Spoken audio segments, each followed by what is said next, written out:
Space is dropped on a new edition of Soccer Down Here. Welcome in. It's the morning kickoff presented by Kickoff Coffee. Lots of different things to get into today. One we'll be keeping an eye on because of previous reports. FIFA is supposed to make an announcement about the Ecuador-Chile situation today. That's what had been previously reported.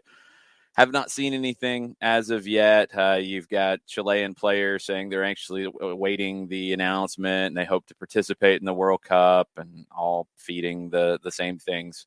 Nothing really changed after the TV Azteca report, which they were the only ones to go out hearing anything about a leak that Ecuador was not going to go to the World Cup. They were the only ones. So we'll keep an eye on all of that today. We'll keep an eye on what's going on in Paris as PSG now has a new, I believe they are calling him a sporting advisor. They haven't officially announced that their previous sporting director, Leonardo, is gone, even though he is. They have not announced that Mauricio Pochettino is gone, even though he all but is. And there is conversation out there that Zinedine Zidane will be taking over, although Zidane's representatives have come out immediately to say, nope, that's not happening. The reporter who dropped this bombshell either early this morning or late last night, depending on where you are in the world, he was the one who dropped the bombshell that Lionel Messi was going to end up at PSG before anybody else had it. So it's a reporter with, some good prior history here. But Zidane's representatives have come out and said that all these rumors about an agreement with PSG are unfounded. So we will keep an eye on that. We'll keep an eye on Miguel Almiron scoring goals against South Korea in a friendly. I would like to point out for some of the English folks out there that Jack Grealish, even after, for some reason, mentioning Miguel Almiron while he was, I should say allegedly, although I don't know if the allegedly is needed. I will say allegedly impaired because of intoxicants at the Manchester City parade and celebration and all of that. He decided to mention Miguel Almiron for some reason. And last time I checked, Miguel Almiron's 2 goals today are more than Grealish has with his national team. Yeah, I'll just leave that one alone so I don't get myself in even more trouble. We're also going to hear from Greg Garza here in just a bit as well. We're going to pick Greg's brain about some of the position battles with the U.S. men's national team as they face Grenada tonight in CONCACAF Nations League. El Salvador next week, looking ahead to the World Cup. What some of this lineup could look like. And I also want to pick Greg's brain about Liga MX with Pachuca coming to town on Tuesday. Pachuca's playing Austin this weekend. Great write-up in the Striker Texas about Pachuca. We'll talk about that as well. But just want to pick Greg's brain about Liga MX as a whole. So busy day. Let's go ahead and get this thing rolling. But before we do, make sure to go visit our friends at Kickoff Coffee. KickoffCoffeeCO.com. Go there. Place your order for coffee. A bunch of you already have, which is awesome to hear. Go ahead and get your second order in because I know you're going to use all this coffee and drink it up. So Soccer Down Here 15 is the code you use. That gets you 15% off of your purchase, which is awesome. Thank you for doing that for our listeners, Kickoff Coffee. And thank you for what you do for soccer-based youth development organizations. 10% of their proceeds go to support these kinds of organizations. And they have a number of ones that they work with, and I'm sure they're always looking for new ones at all times. Fuji's here in the Atlanta area is one of the organizations that works with Kickoff Coffee. Amazing stuff. We try to use soccer for social good. Kickoff Coffee uses soccer for social good. The ultimate partnership, right? So kickoffcoffeeco.com. Place your order. Put the Soccer Down Here 15 code in. Get your 15% off. Enjoy your coffee and enjoy the show. All right.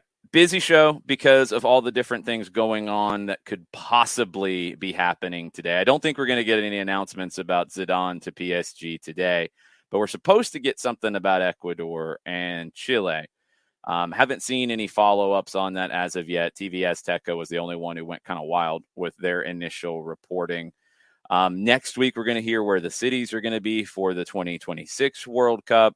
Jarrett, I mean, it's summer, But between all of the Nations League games, between all of the traditional kinds of rumors and innuendo with a silly season, and now we've got a potential team getting kicked out of a World Cup. We've got city announcements for a future World Cup. We've got just all kinds of other weird situations going on in the game around the world. It's a different kind of summer than we're used to. It is, and it feels weird if for no other reason. The World Cup in any other year, it should be starting right now. On top of all this, instead, now you've got Nations League. You got weird games going on all over God's creation. It is a very weird feel to it. Transfer window's coming soon. It kind of just feels like you're standing on the edge of a diving board, where everything is happening below you, and it feels like we are all collectively about to jump in off of that high dive board that as a kid you get on top of just to climb back down, because you realize that life is fleeting and mortality is staring you right in the face because you don't want to jump off something that high. Well, looks like we're all going to jump in together, because the silly season is going to get even sillier, and this summer is going to be insane. Look, building up to a World Cup is already a big deal. If you have potentially, I don't want to call it unprecedented, but if you have potentially, one of the most impressive teams in CONMEBOL getting knocked out of a World Cup because of a ruling like what might happen with Ecuador and Chile. Sorry, I'm out of flow. I feel like we're going to be saying that a lot for like the next day plus. Hopefully we're not, because they shouldn't get kicked out here. No, but it's going to be stressful for everybody. But you have that on the edge of, hey, how do these teams play in Nations League? Does anyone get a wild hair and start deciding, hey, what if we fired our manager 5 months before the World Cup? Like, it could get dumb and weird. You've also got player movement, the Liverpool stuff going on. I'm sure other clubs are looking at their own players saying, well, what if we sold so-and-so because of A, B, and C, and D are off the board? If we can have the next best available player, how does it all look? It's chaos. Yeah. Now I should be accurate with my statement from earlier that no one else has jumped on board with TV Azteca's report out of Mexico. There was one, and it has 3 letters, and it's in the UK, and it's one of John's former previous go-to spots that we don't mention anymore. They jumped on it, so that gives you more credence as to the power of that rumor. Yeah, good stuff. Basically the lay of the land, John, with this thing with Ecuador and Chile. In Ecuador, they are confident that nothing's going to happen here. In Chile, they are confident that they're going to go to the World Cup. Yeah. So we're just waiting on something. Someone's going to court of arbitration at sports. Well, yeah. They are. Hold on. Again, to be clear, because there is a process here. There is a FIFA appeal first. Right. Whoever doesn't get their way will do that. Then it will go to CAS. Yeah. That's where I think this is headed. You're going to have some side who feels aggrieved after what happens when the ruling comes out.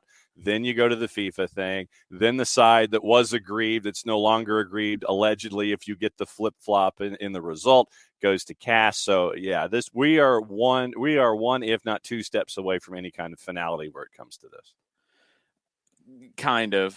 I can say something wild and have it go through a bunch of systems and still be incorrect. So I'm going to back off a little bit of not having finality.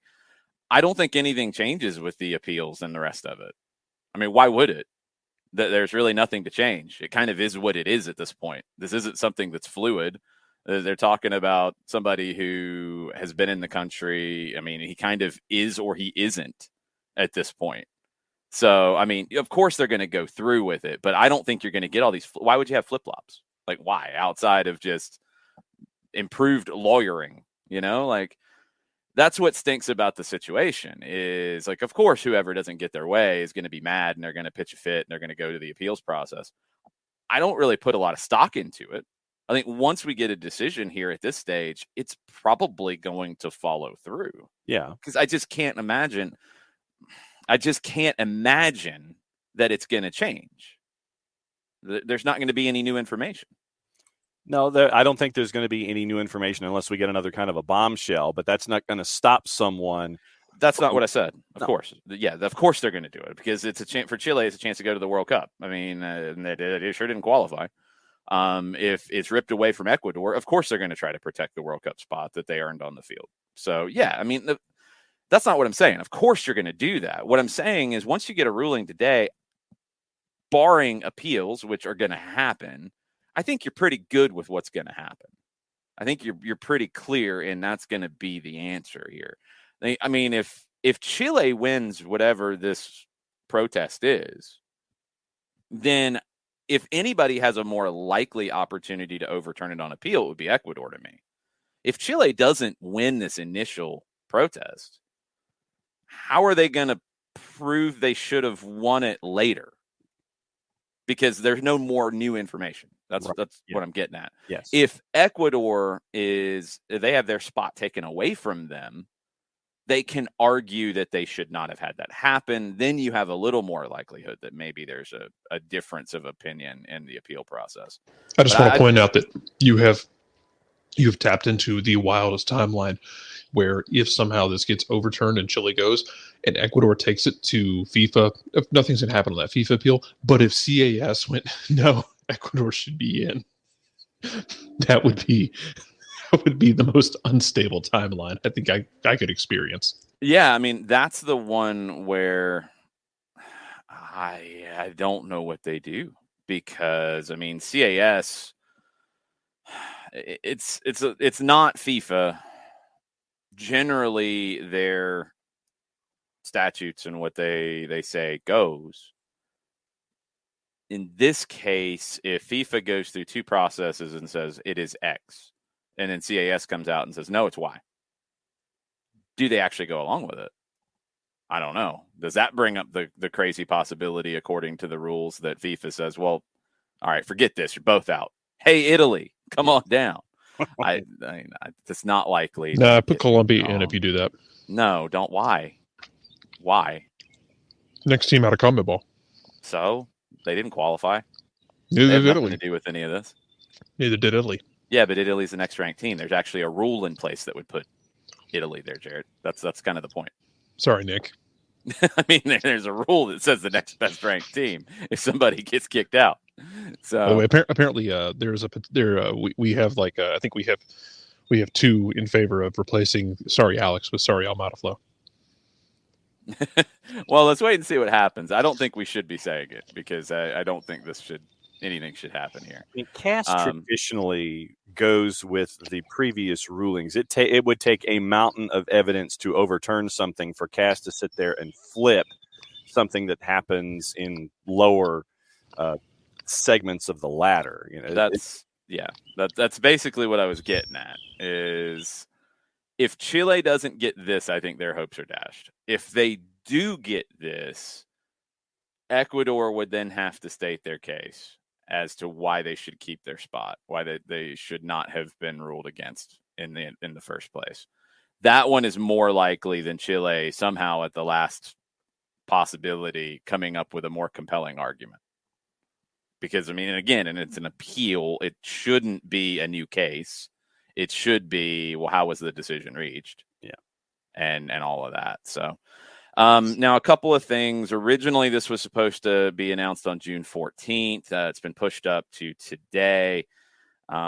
Chile, they were playing in the Kirin Cup. Eduardo Berizzo, their manager, said, we are oblivious to the resolution. Expectantly, yes, but we are still a part, and it's not part of the day-to-day life of the team.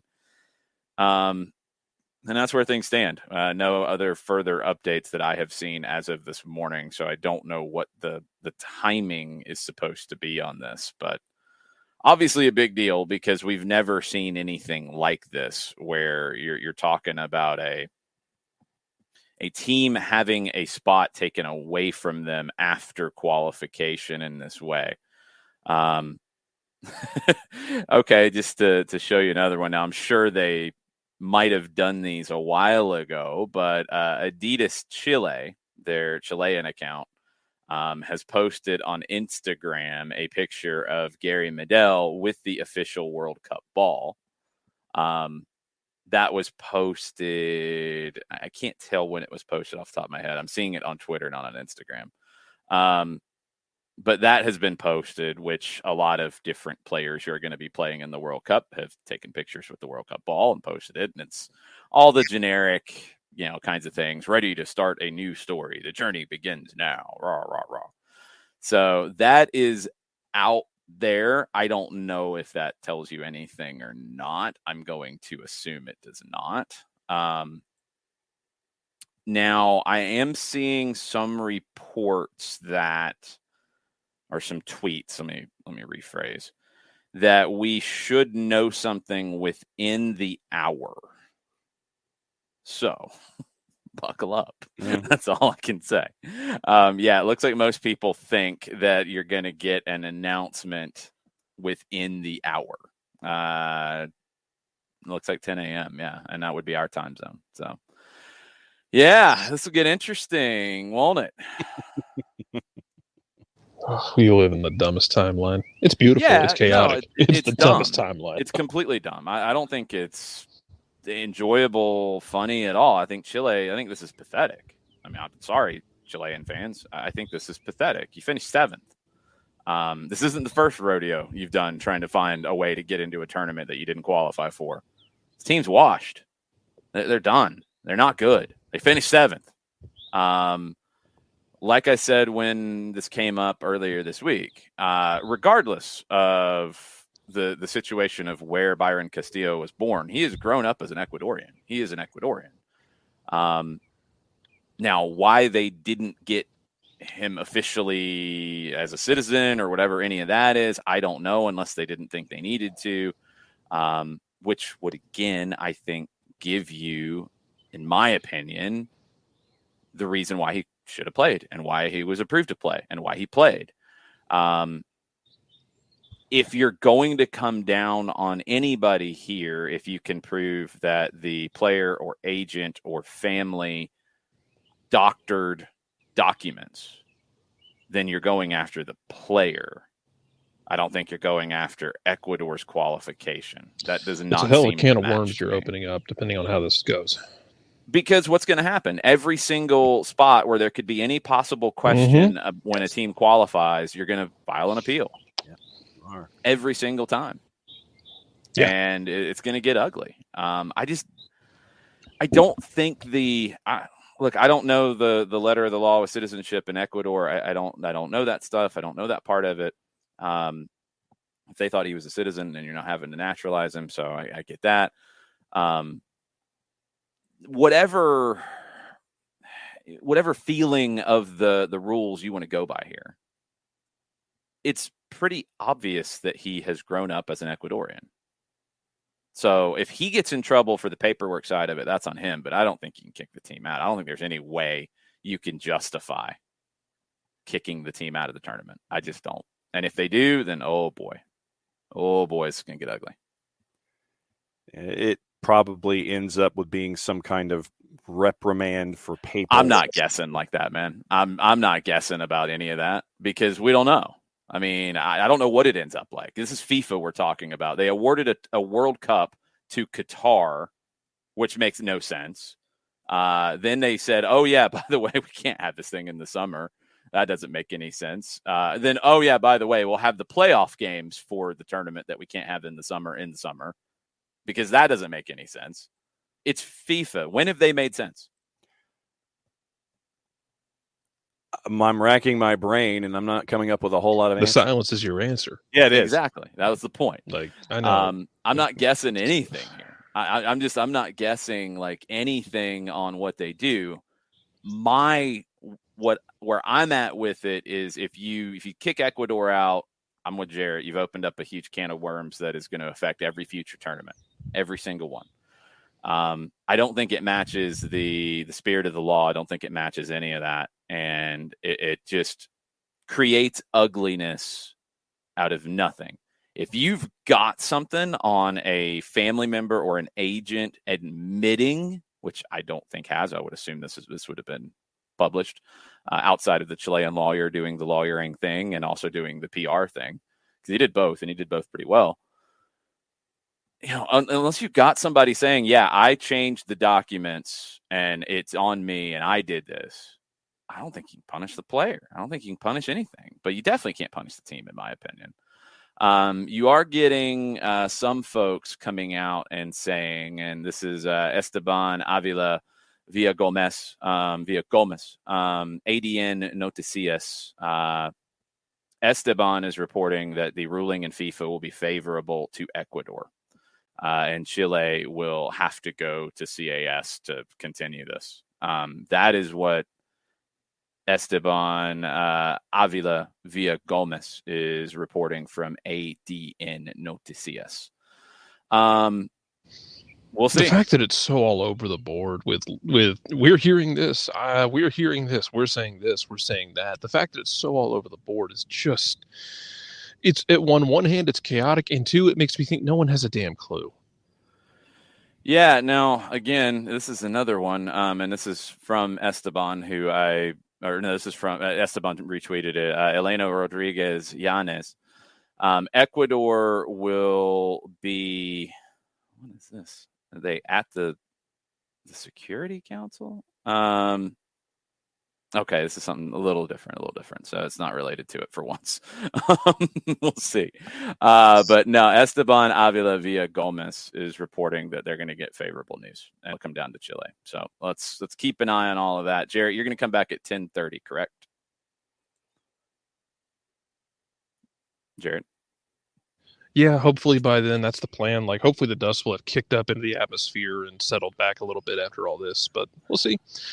We should have an announcement. I'm sure we'll hit a lot of it at 10 o'clock if it actually comes right at 10. But we'll get into some other things too. There's a few MLS games this weekend as well. There are. And there's a U.S. men's national team game that we're going to talk with Greg Garza about here in just a second. So, Jarrett, we'll see you in a little bit. All right.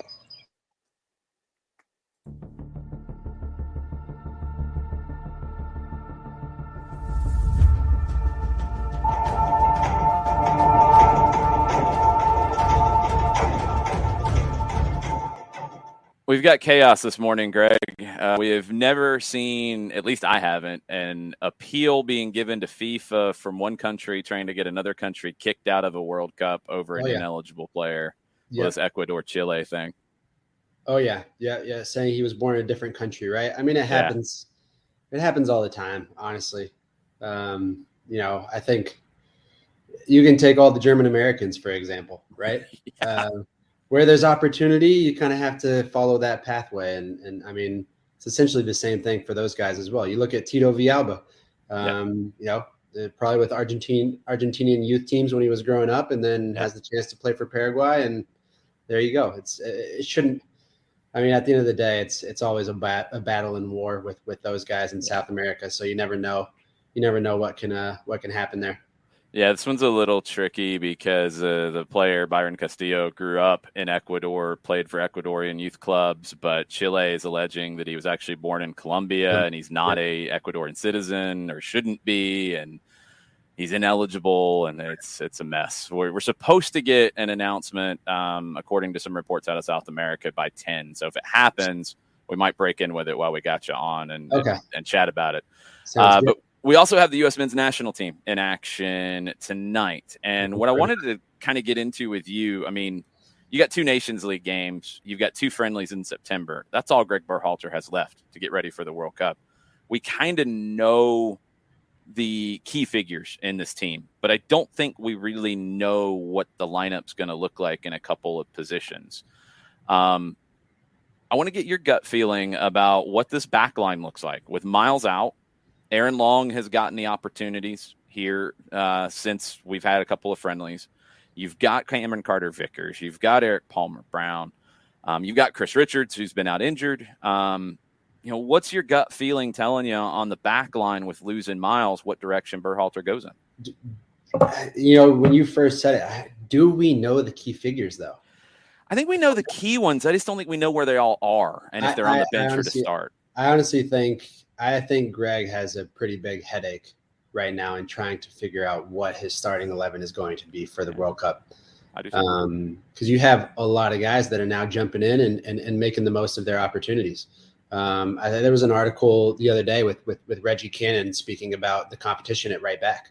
There's like 4 or 5 players that all play top flight European football or are great right backs, and which one do you choose? I honestly, I don't know the answer to your question, because I think there are so many players right now that can make a huge impact, even in that back four. You can include goalkeeper in it too, if you want. I know, right? It's you look at it. If you look at it on paper, I think you say, okay, Zach Steffen has more of that experience of probably that top flight football within Europe, and is around guys that can really push him to be, I would say maybe the next Tim Howard, right? Hopefully. But at the same time, you have Matt that's come in and started to play soccer in high school, and has now been a key figure in so many moments in so many games with the national team. And gosh, the back four, it's such a hard one.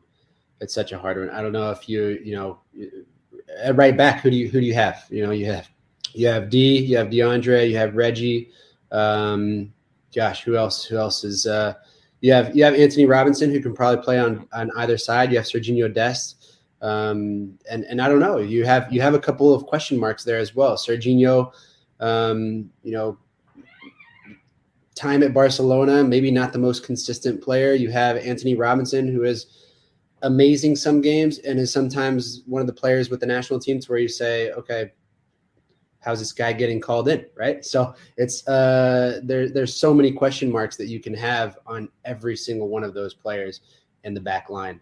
Is it Walker and Aaron in the back because of those two MLS guys that have the experience and have played there together a few times, and then you have Aaron, who was out for quite a long time with the Achilles. Miles took over, so there's so many question marks that can be made from every single positional standpoint, in my opinion. So then let me bring in the notion, and I guess we can do it with keeper as the basis for the argument. When it comes to regular playing time influencing how much time you should be getting or starting or being up the depth chart or whatever, in net, yes, you're looking at Zach Steffen, but at Manchester City, he's getting. Are you? Well, he was getting. Matt Turner might say, "Hey, look at me." Right, but Matt Turner. So Zach Steffen's getting FA Cup duty with Manchester City, not regular playing time. What I worry about Matt Turner is the same thing at Arsenal, going after Aaron Ramsdale and being a number 2 and not getting regular playing time. Right. Ethan Horvath, we don't know what the deal is with him in Nottingham Forest because Bryce Samba wants to go someplace else. So Horvath could be getting regular playing time as the starter if Nottingham Forest wants to have him as a part of their now promotion effort. And then you've got a guy like Sean Johnson, who is getting regular playing time at NYC. So what's your thought on the idea of having folks in rhythm versus, yes, they've been the guys, they've been your 1 and your 2. What's your thought on rhythm versus status and stature going into a World Cup? Right. That's such a difficult question too, because I think as a player, right, back in the day, I would probably say it's what I have accomplished and what I have achieved to earn that spot and earn that position. But I think within crunch time and within World Cup time, it has to be about moments, right? It has to be about who is providing, who is producing the best way possible wherever they are in that specific moment. And that's where players are truly made. I think it's all about who is the most talented player in that moment, and maybe not necessarily over a longer period of time.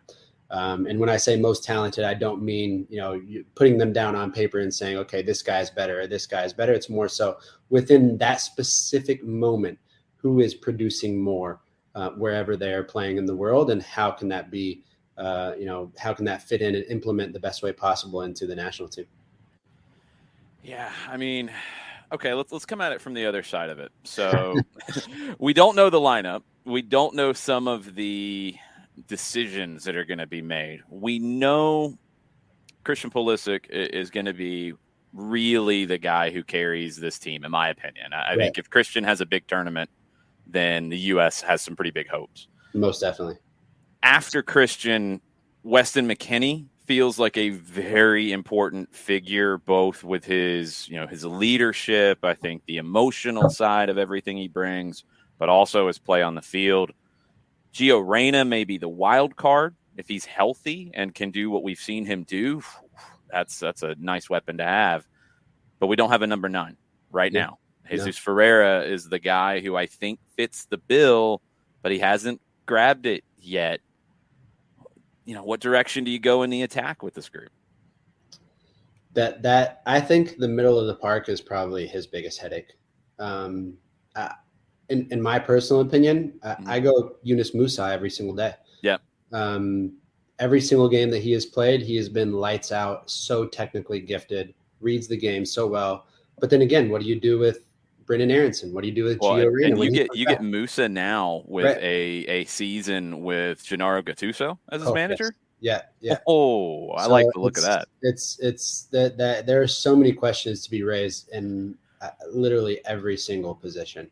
And you know what, when you first said who are the key figures, it's like, I don't know. Una might be one of the key figures in my list because I can buy that. I think every single game that he has played, he has done extremely well, and his composure and his calmness and his way to kind of free flow the game.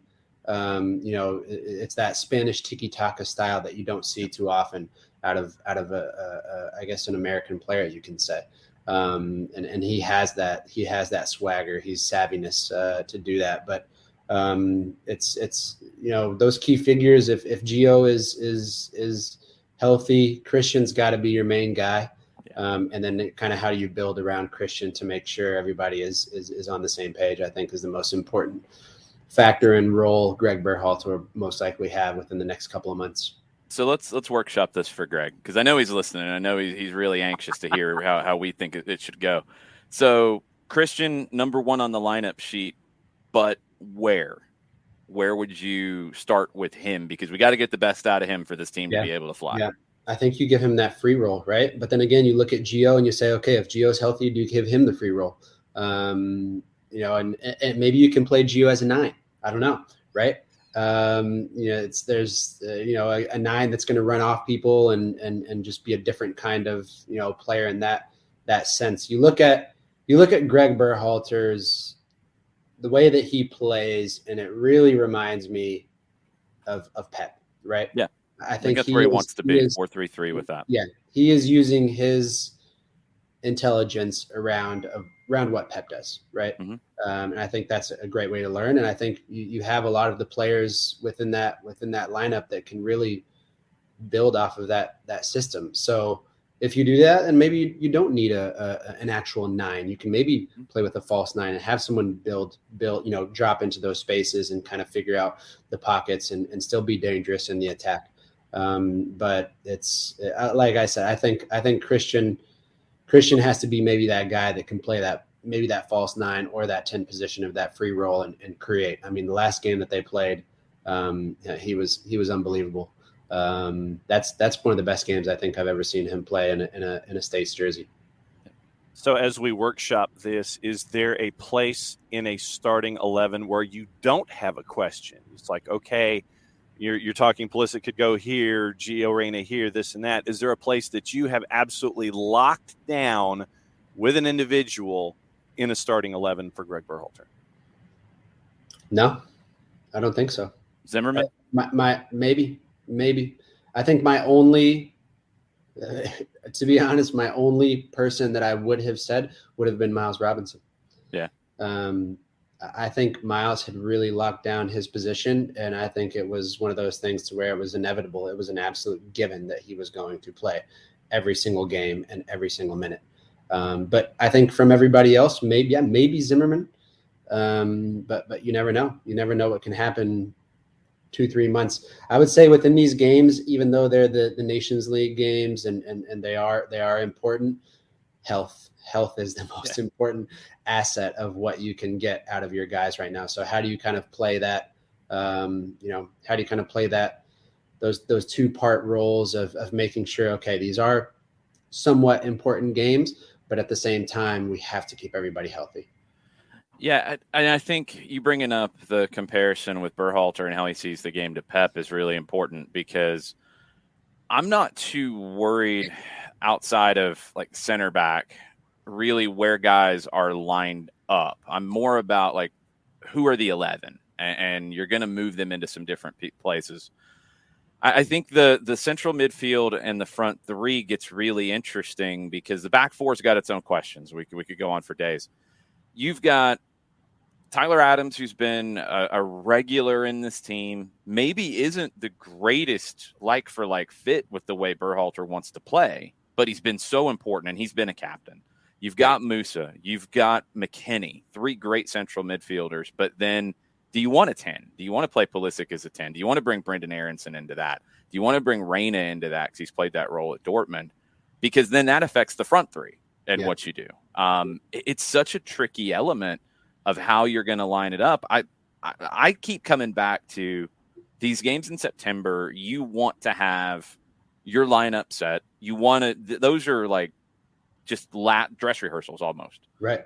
Because you're not going to have a normal camp. Right. But in one of those, with what we've seen so far, I think you might have to try the false nine.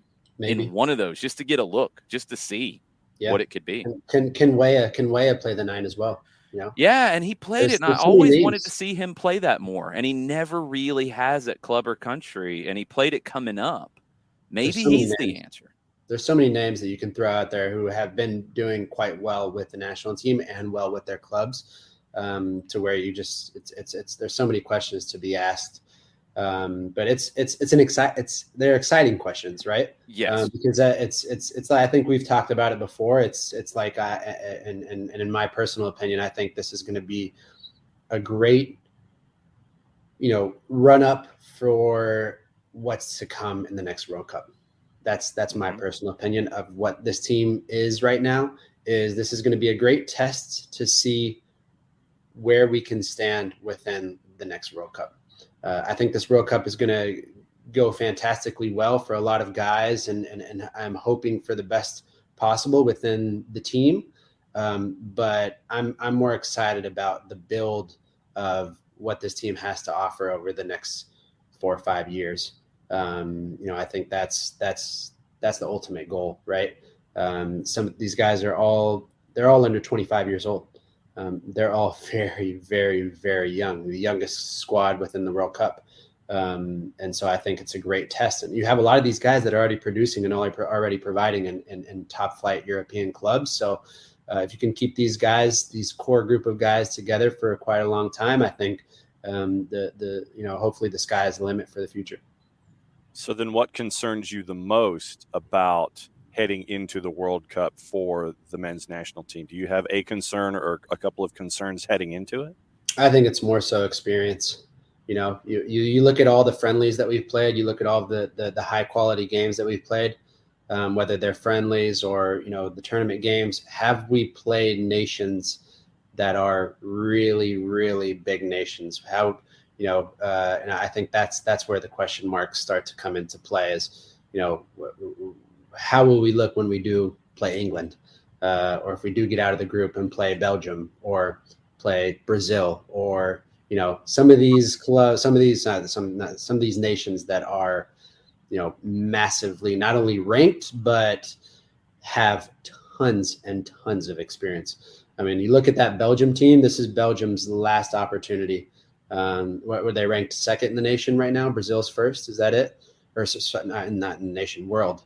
I think you look at those guys on those rosters and you say, holy crap. Okay. These guys have so much experience, not only with club, but how many caps do each and every single one of those guys have on that national team? And I think experience does a huge, huge deal of it. And I think this will be an absolute great learning experience for our guys that are all under 25, that will gain this new experience of playing in a World Cup and also playing against these huge nations that do have that experience.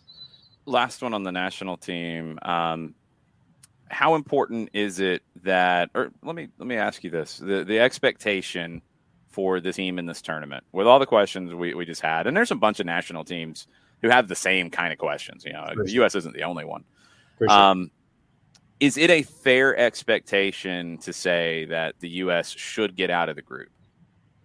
Most definitely. I think so.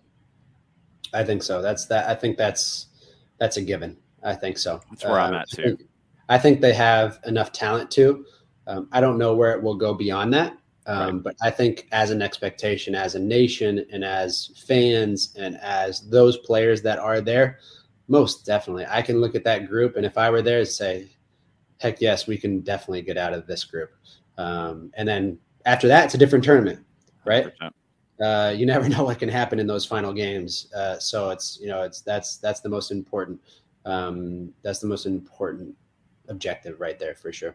Yeah, that was it for me when the draw happened. Was like, this is a group that they should get out of, and if they don't, they should probably be disappointed with not getting out. Most definitely. Okay, cool. Tuesday, we got Pachuca coming to town in the American Family Insurance Cup. I think it's a big deal. I'm looking forward to it. Pachuca's always a club I've had a ton of respect for. What are your memories of Pachuca from your time in Liga MX? They're a club that, to me, has always developed a ton of young talent. Good ones. Not good ones? Marking Jürgen Damm when he was at the peak of his career, and then marking Chucky Lozano when he was at the peak of his.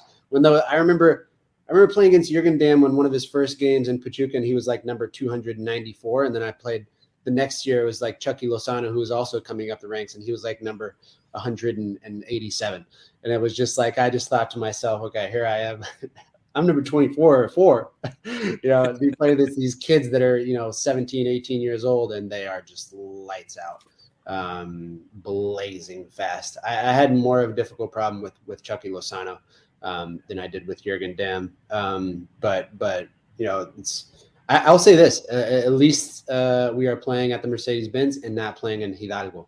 Yeah. Because that is one of the most difficult places I think I've ever had to play, where you walk out and the coach tells you just to, kill yourself during warm up, lose your breath as much as possible in warm up, and you'll be great to go for the game. And I just remember trying my hardest to lose my breath and warm up, and then that game would start and the warm up did absolutely nothing for the altitude. It was just like, I have to run behind Chucky and Jürgen for 90 minutes with zero oxygen. It should be an exciting game. I think Pachuca comes off as a finalist within last season, losing to Atlas, bicampeón, which is 2 times in a row for Atlas. But they had a hell of a team. They have a hell of a team, and they have a lot of young players in Pachuca.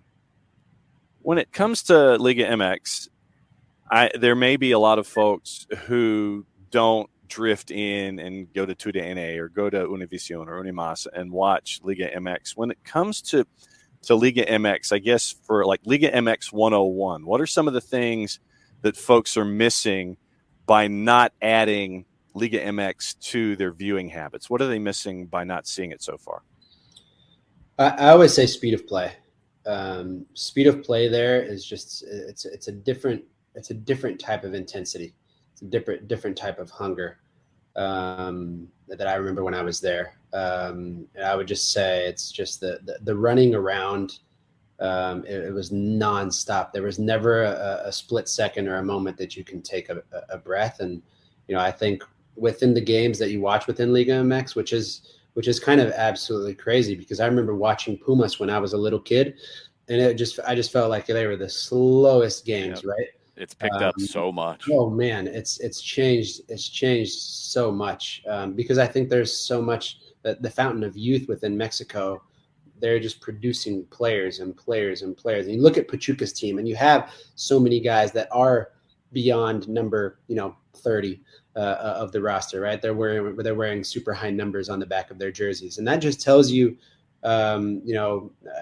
maybe Mexico's new rule that was implemented in 2017 when I left to Atlanta, of only allowing a certain amount of foreign players on every team or on every roster spot has allowed so many young Mexican players to come through the ranks and really make a name for themselves. And I think it's been a great way to help with their development, but also up that speed of play. And you play against younger guys. I always remember whether it was with Tijuana or whether it was with Atlas and playing against, being on the first team and playing, every week against the under 20s or playing against the under 19s or the under 18s. And those midweek inter squad games against the younger guys were probably harder than playing Pachuca on the weekend, right? Because of just how much those kids, how much they want it and how much they run, and that's a great thing to see within Mexico, and it's really it continues to grow within that standpoint.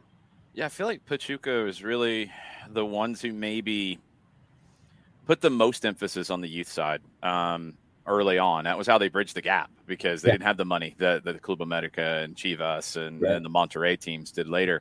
So they've had to develop from within, and whether it's Pizarro or Herrera came up through Pachuca. You mentioned Dom, you mentioned Chucky. I mean, it's just so many guys. And this group we're probably going to see on Tuesday. They're playing in Austin on Saturday. They're missing some guys to national team duty, either with Mexico, Romario Ibarra with Ecuador.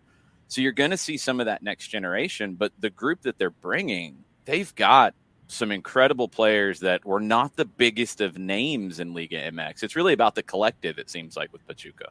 Most definitely, and I think that's what you get within Liga MX. I mean, I think about winning the championship with Tijuana in 2012. You guys, absolutely. We had, if you look on paper, you look at the names, and you're like, who's this guy? Who's that guy? Who's the, not really major big players within the league, but just making a great team within that league is so important, and having the right guys. And I think that's the difference. I guess you could say, if you want to compare MLS and Liga MX, is where that's probably the difference. Where in MLS, you really rely on those. We've always talked about it.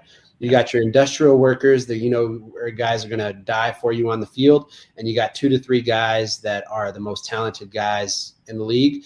And I mean, me as a player, it was, okay, how can I get the ball to Miguel as quickly as possible so he can supply Joseph with a goal?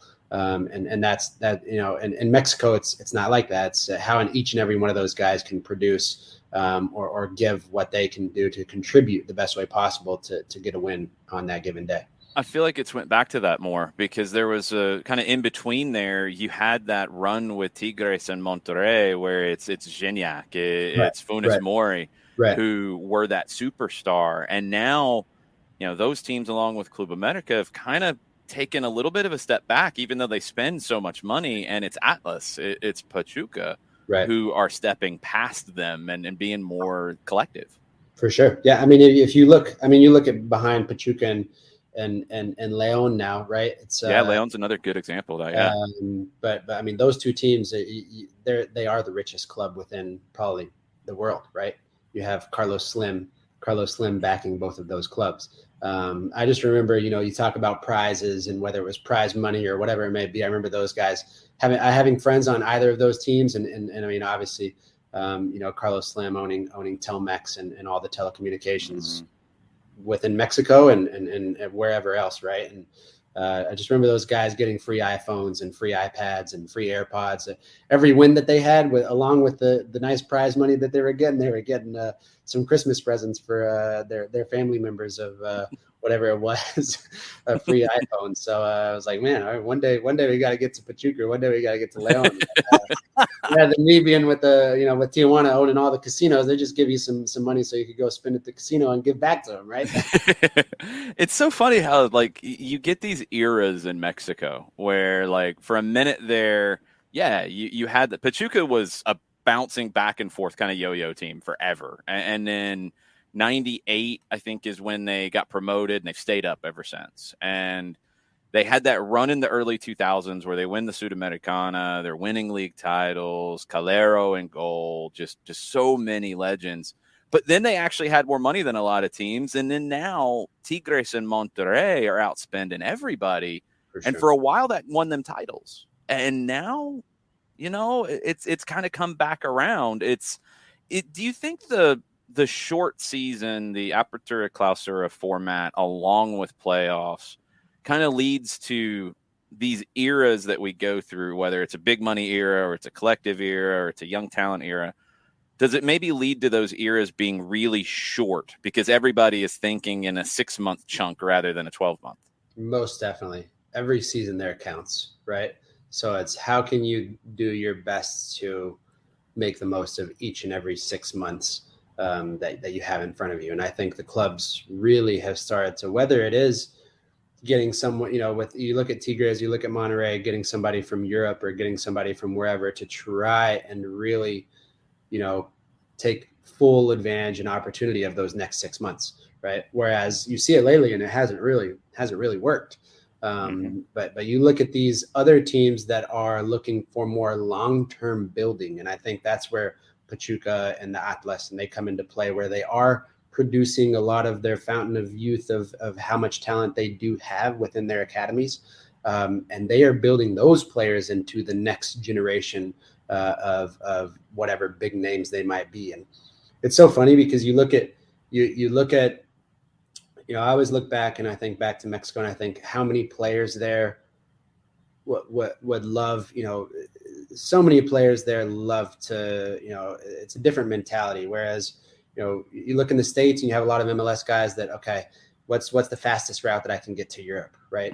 And a lot of those players within Mexico, I think they are so well compensated of building themselves from the youth and into the first team that it's almost a question to where you ask yourself, if you're a young player there, 22, 23, 24, and you're getting minutes with the national team and you're playing every single game with Atlas or Pachuca or wherever you are, and it's almost a question to ask yourself, look, I'm getting, I'm probably going to be one of the highest paid players on my team at that age because I am getting minutes I am well compensated for the work that I've been putting in, and I don't need to go to Europe. I'm just going to stay here in Mexico and make the most out of becoming a legend and leaving a legacy within the club that I'm currently at right now. And I think that's a different mindset of how Mexican, Liga MX is so much different within the MLS as well. How much of a change was it for you going from one league to the next? Or was it just taking an information set that you had in Liga MX and applying it to your time in Major League Soccer? How much of a transition was it for you mentally and physically to go from one league to the other? I think in the specific moment, it was more so, John, of just realizing the opportunity in front of me, because it was at that moment to where I had been a year and I don't know how many months off of dealing with one of the, most difficult surgeries within my career. So it was kind of, a revival opportunity of kind of going through that and also dealing with, I was now considered a foreigner within Mexico. Even though I had my Mexican passport, I got it after the age of 18. So I was considered a foreigner. So I think more so of opportunity, but I think of adaptation. I think back and just, I remember Tata speaking to me the very first 6 or 7 games and just, these are the first games that I had played since being out for so long. And I just remember him speaking to me and just, really pumping me up and telling me that I was playing with so much confidence. And he asked me, what was the reason why? And I said, within this league, there is a pressure felt, but not as much as I felt within Liga MX. And I think that's whether it's the fan base, whether it is the, not wanting to walk outside if you're losing a game, whereas, I could lose a game or tie a game within Atlanta and still feel the love and passion around the fans. Whereas if you're losing a game at Atlas, there is no way in heck you are leaving your house for that next week, right?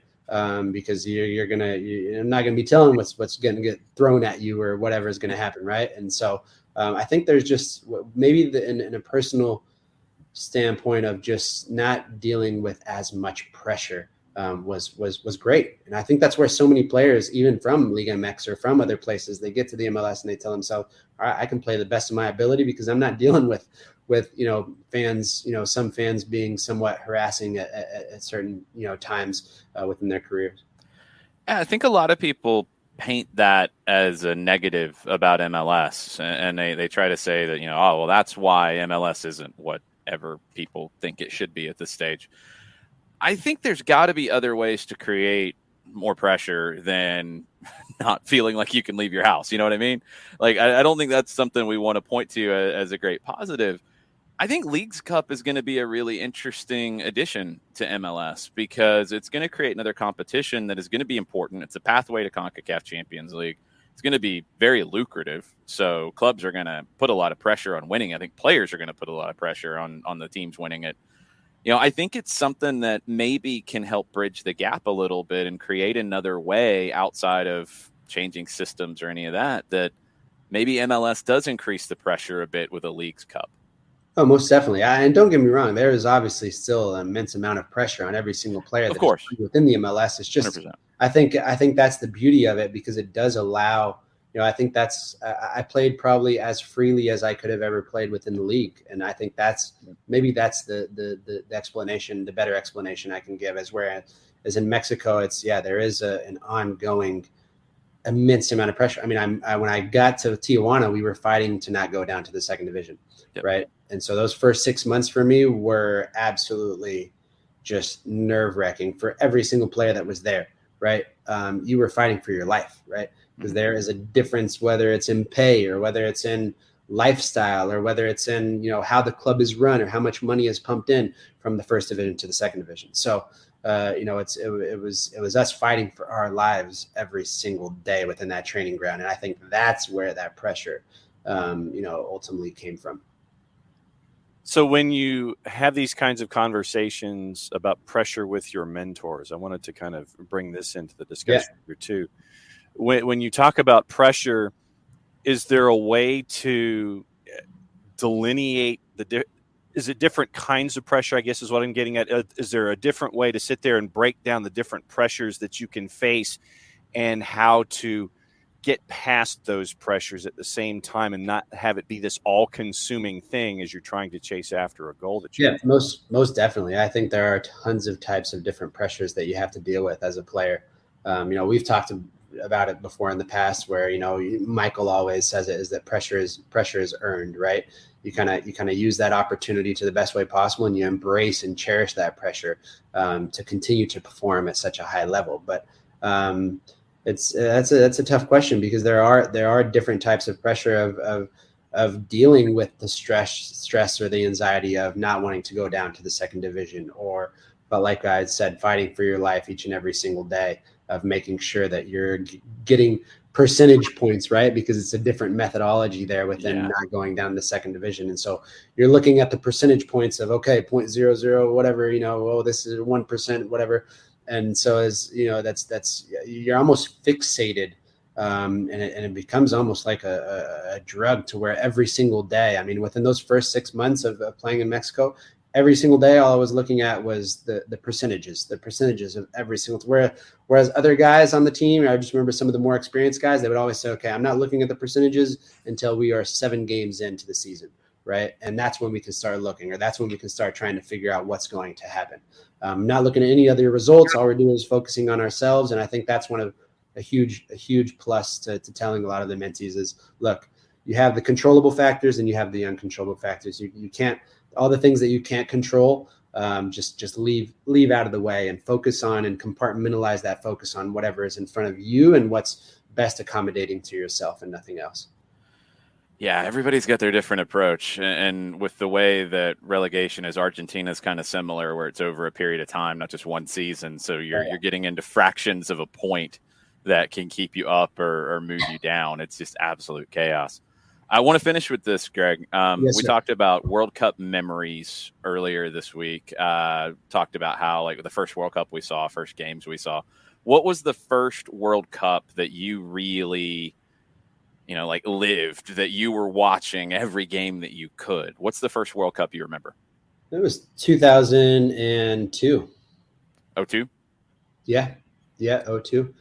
That's one of the better ones. Of the last 50 years or so. Well, you just look at the U.S. as well in that one as well. I think it was, I remember playing FIFA and wanting to play with Donovan and wanting to play with, DeMarcus and wanting to, and after that it was only picking PSV as my team, right, and playing with DeMarcus. And then I look at my, and I mean, how old was I? I was 11 years old, and then 10 years later, 11 years later, sharing the field with both of those guys. I got to play I got to play in LD's last match with the U.S. national team against Ecuador in Connecticut. So share that moment with him and then have watched him when he was 17, 18 years old playing in there, maybe 18, 19 years old playing in the 2002 World Cup was, and it was pretty special to kind of, I think that's where I started really to pay attention and realize, and that's probably a year right before I moved to Brazil.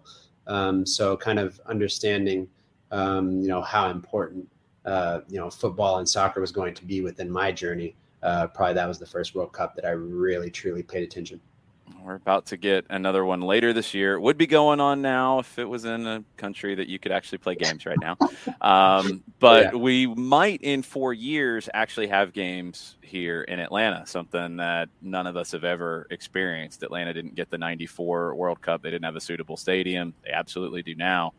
And just being in a World Cup city is something I've never experienced, let alone as much as I love about the game, I've been around it. I've never experienced it. For kids coming up who'll be, at 10, 11, 12 years old in 2026, it's potentially life-changing for them. Most definitely. Yeah, I really hope we do get it. I think we'll get games. I just don't know how many and which ones. But we'll find out next Thursday on that. We still haven't found out anything about Ecuador and Chile getting to the World Cup this time around. We'll continue to keep an eye on that. And Greg, we'll talk to you here in a couple of weeks when we're back into a normal flow of the MLS season. Yeah. And hopefully Atlanta's a little healthier by that stage. I would hope so too. Unless you're coming back to play left back because everybody gets injured.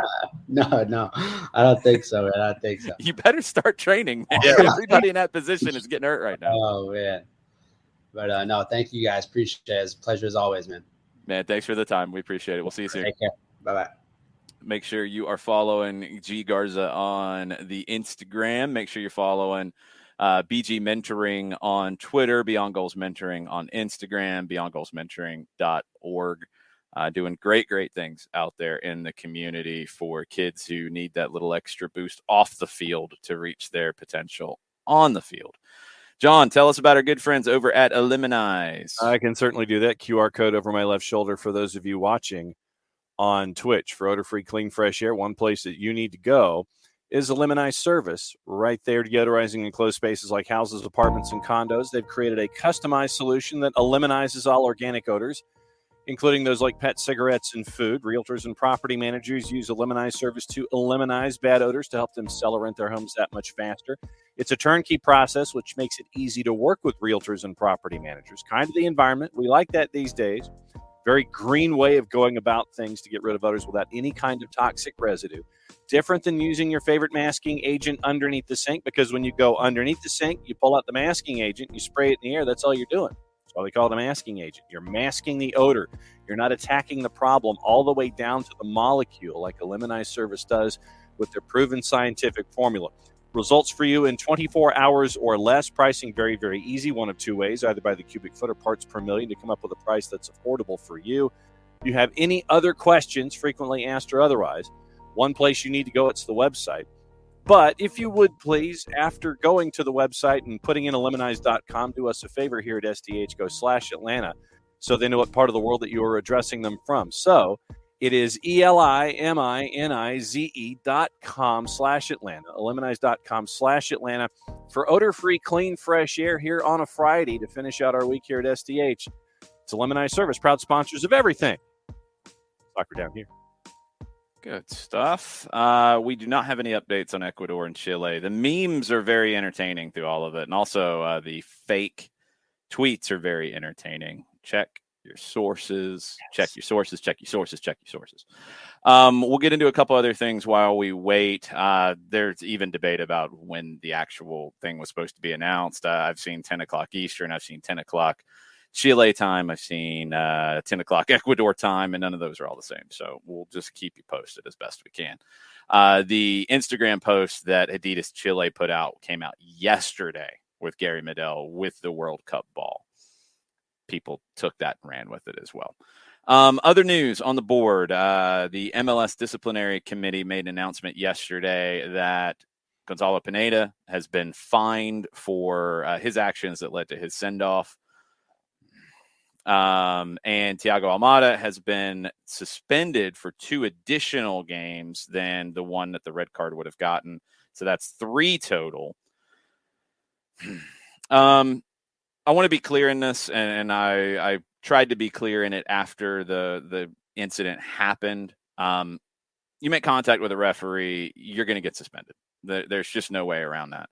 Almada's walking in the direction of the referee at the final whistle. You can see the video on MLS's website. He's going to get suspended. I feel like 3 games is egregious for the actual incident that it was, and I have a serious problem with Joe Dickerson's approach in this situation, because he blows the final whistle. He sees Almada walking towards him. He doesn't stop. He doesn't try to diffuse the situation. He adds to the situation. And that's not the role of the referee in this. Does he have to diffuse it? No, he doesn't. He can do what he wants, and he's the referee. But I do not like the way he handled it at all. And look, that doesn't really matter very much. It doesn't really mean very much, because I don't know if anything's going to change with it. But it's back-to-back games that Dickerson really had a huge issue managing, and his game management, it's a problem. And you're going to have more issues in games that he's in charge of if he doesn't try to diffuse situations more. He didn't do it in this game throughout the 90 minutes. He didn't do it in this incident, where obviously, because you've sent off the manager, one team is very upset with the way things have been going. And right or wrong, I mean, you can argue whatever you want about calls and all that.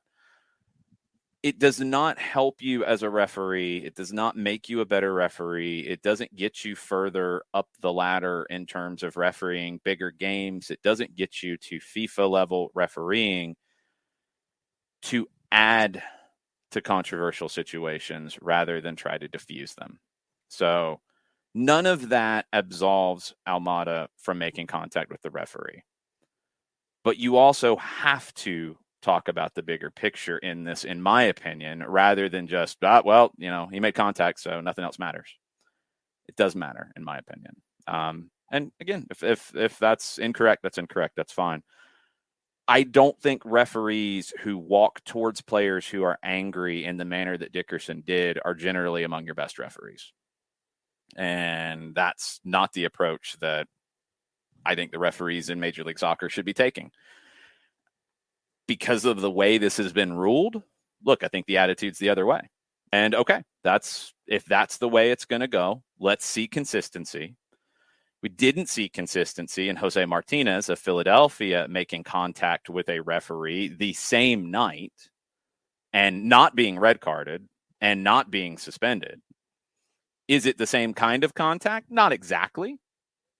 But is there more, I don't know, anger and vitriol being spewed from Martinez at the referee than you saw from Almada, who there was a bump and then walking away? Yeah. Wasn't red carded, wasn't suspended. Please, please, please, please. So everybody knows what to expect. Pro and the disco. There has to be better consistency in the way you deal with these things. There has to be, because it is impossible to guess right now what's going to happen. And then what that leads to is guessing, and it leads to speculation, and it leads to, look, I don't know, maybe a right back for one team being branded as a diver, when then on the morning of the next week's game, it comes out that no, actually it should have been a penalty. These are the things that result from it, and none of them are good. And it doesn't promote confidence in the referee corps. The good referees get branded with a bad brush when there's no consistency in how things are dealt with. And it's all a guessing game. It's got to be better. And any league in the world can say this. Again, this is not purely an MLS thing. We've had these conversations about the Premier League. We've had them about every league in the world. Whenever you get into refereeing, it's a difficult job.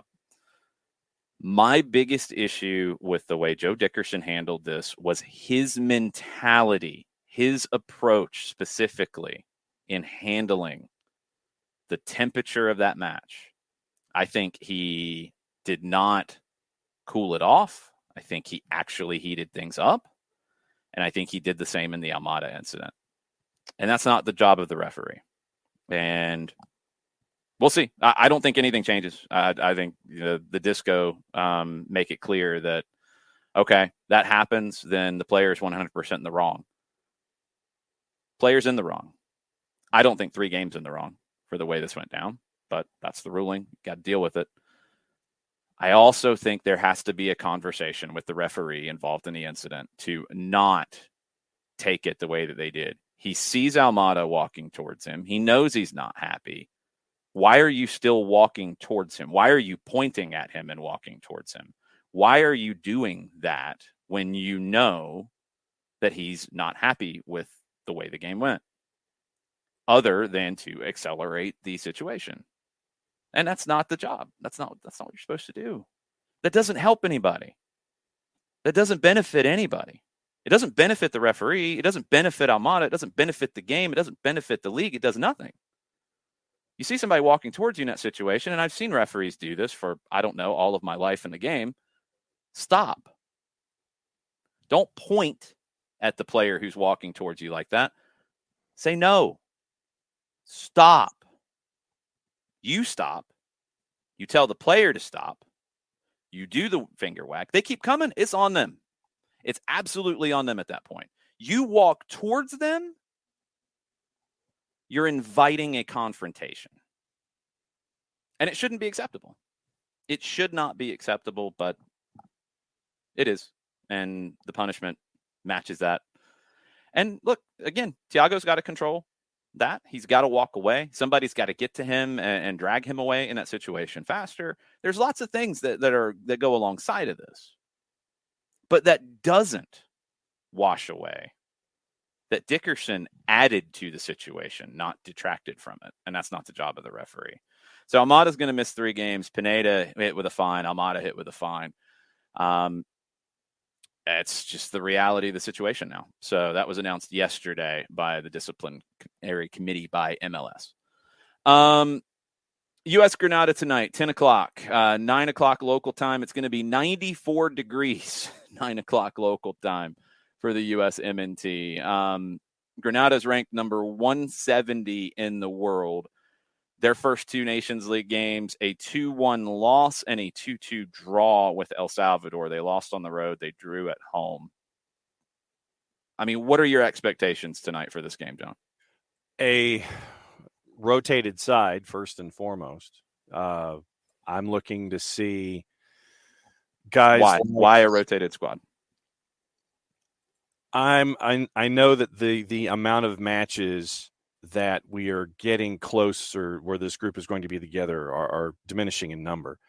But I'm looking at those guys for the depth that I know that I can count on. I'm thinking if I'm Greg Berhalter, and it was part of the discussion that we had with Greg, where you have all of the firepower up top, and you can sit there and we can name names, and we did, Aronson, Reyna, Dest, Musa, Weah, all of those names. I'm looking to see, okay, who wants to be here? Who wants to chase for those positions, specifically at center back? I want to know, all right, so if a player senses an opening to be paired with Walker Zimmerman and you're Eric Palmer Brown or Cameron Carter-Vickers and you sense an opening there, who gets that opportunity to chase after Aaron Long and be paired at center back with Walker Zimmerman? That I'm looking for that. I'm looking at what you're looking at right back. Is it, do we see Yedlin again? Is it Joe Scally? I'm looking more at the back to try to figure out how things are with the spots that are still in question for me. I'm giving guys a chance in a game that you should be controlling. I want to see what you can do in a situation where I'm trying to look at talent as opposed to knowing the talent that I already have. Yeah, it's a competitive game, so you got to get something out of it. You want to win the Nations League again. You want to defend your title. It's a game at home that you should be able to get that out of. Berhalter didn't really I mean, he had given you lineups, or at least part of lineups, in the 2 friendlies ahead of time. He said he wasn't going to do that because this is a competitive game. Said the squad that he puts out, he expects to be able to execute the game plan. That kind of a line generally does precede some rotation, which is fine. It's game 3 of 4 in a fairly short period of time. I think the game in El Salvador will be a different kind of a test. It's not a representative test, and it's not about El Salvador. It's, you're on the road. You're not going to be on the road in the World Cup. Actually, I think outside of, I don't know if anybody has bought more tickets than U.S. fans going to Qatar. They're one of the most. So you're going to have, very supportive atmospheres playing in these games. But it's just a difficult challenge going to El Salvador. I think you'll see more of a first choice right now in the El Salvador game on Tuesday. This one, maybe you do see a few new faces, and it's an opportunity to maybe at least inch up the depth chart. I'm with Greg Garza. We talked to earlier about kind of where things stand, and I think putting it in the context of the way a Pep Guardiola team plays is really important, because we get hung up on positions. We all do. We get hung up on formations. We all do. I try to downplay it all the time, but it's kind of how you're setting up a structure of a team. There are some responsibilities in there that I think have to be sorted out. Who's going to be the focal point in the attack? What are they going to do? Are they going to actually function as a false 9, or are you going to play somebody in the 9 role who doesn't play it like a traditional 9? Like Pulisic, I don't know if he'd necessarily be a false 9. Gio Reyna, I think, maybe would play it more like a false 9. Pulisic would just be a different kind of 9. But which one do you go with? Or do you go with Jesus Ferreira and build around that? Do you go with 3 kind of midfielders like McKennie, Musa, Adams? Or do you go with 2 of them and then more of an attack-minded player in front, or somebody like Brendan Aronson, who's a little bit of both? These are all questions that really aren't going to be answered. And honestly, I don't know if you're going to see the same grouping in each World Cup game. I really think it's going to come down to what 15 to 18 guys can get me out of this group, and what does it look like against Wales? Then what is the approach against England, who's going to be the toughest test? I think the Wales approach is different than the England approach. Then game 3 against Iran. And I think it'd be a different approach than England anyway. And I think it's a different approach potentially based off the situation. If you are on 6 points and you're looking at either having clinched a spot or all but clinching a spot, you're going to approach game 3 differently than you are today. If you are on 2 points, then you're in a different approach than you are today. So you've got to have, I think, that 15 to 18, and I'd go all the way up to 18 just because you don't have that long extended time ahead of the World Cup to prepare. You got to know what options you have, because one game it might be Ferreira, one game it might be Pepe or Pifak or Haji Wright. One game it might be Gio Reyna. One game it might be 3, ball winners in the midfield. One game it might be 2. One game you might go 3 center backs. You might go 3 big guys in the back. You might go with Zimmerman and Carter Vickers and one more. You might go with just 2 of them. You might go with 2 of them against England. You might go with 1. There's so many different things. I don't think you're going to see the same 11 in 3 games in the World Cup. I don't think you're going to see the same general tactic in 3 games in the World Cup. I think you're building a toolbox right now, essentially. And you have a lot of tools. And you have a lot of different ways to use the tools that you can take with you to Qatar. You have a few of those tools that you're going to you can't pack everybody you want to pack. You can't take everything you want to take. You're going to have to look at a couple that maybe are more versatile than others. You're going to have to make those decisions, but then you're going to get down to which ones can you count on in the moments. It's going to be tricky. I mean, it's just, it's tough. And can you learn anything out of tonight in this one? I don't know how much you do. Even if you get a good performance from somebody, I don't know how much you actually learn. Don't look at the scoreboard tonight. Don't get hung up on the score line. Look at the way they play. And also, whenever they cut to Berhalter on the sideline, and I know this probably really frustrates some of the Bird app folks on the hashtag, look at Berhalter's reaction to things. is he satisfied with the way the team is playing? Is he happy with the way the team is playing? Is he angry with the way the team is playing? Those are going to be the more important things in the score line here. He's looking for them to play a certain way rather than put up 5 goals or 7 goals or 9 goals or 3 goals. It's more about how they play.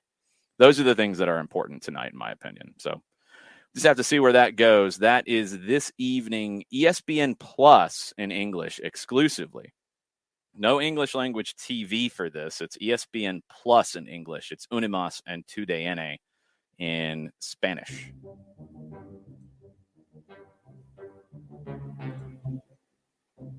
You don't have any updates from FIFA, do you, Jarrett? No, they don't talk to me. We do not have a talking relationship. Somebody needs to, because they're not talking to anybody right now. I did say, and I am very entertained by the memes and everything coming out around this. Oh, wait a minute. I think we have, at least it is from a reputable place. Yes, I'm going to go ahead and hit this. Infobay Deportes. Now, FIFA dismissed the complaint against Ecuador, and Chile will not go to the World Cup. That is being reported by Infobay and Infobay Deportes, which Infobay, for example, 3.1 million followers.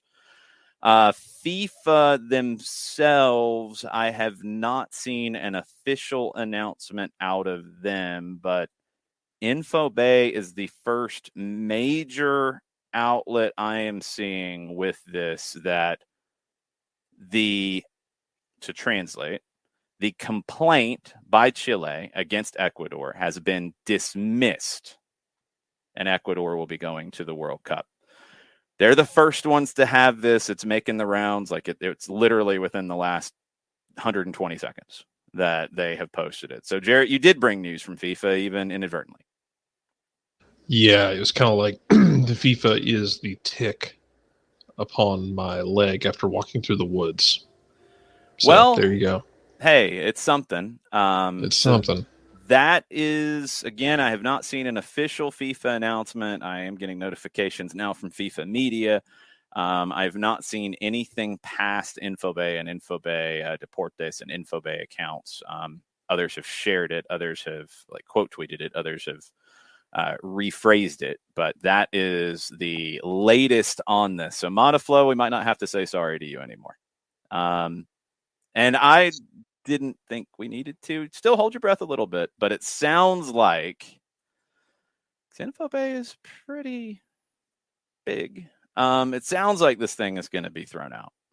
Now, I don't know what's next about that. If it is dismissed, is that appealable within FIFA? Does it go straight to CAS? They're going to do it. But again, I don't think anything's going to come from that. If it went the other way, maybe the appeal would have overturned the original opinion if Chile had won the initial case. But no, as we talked about before, it doesn't fit the feeling, the spirit of the situation here.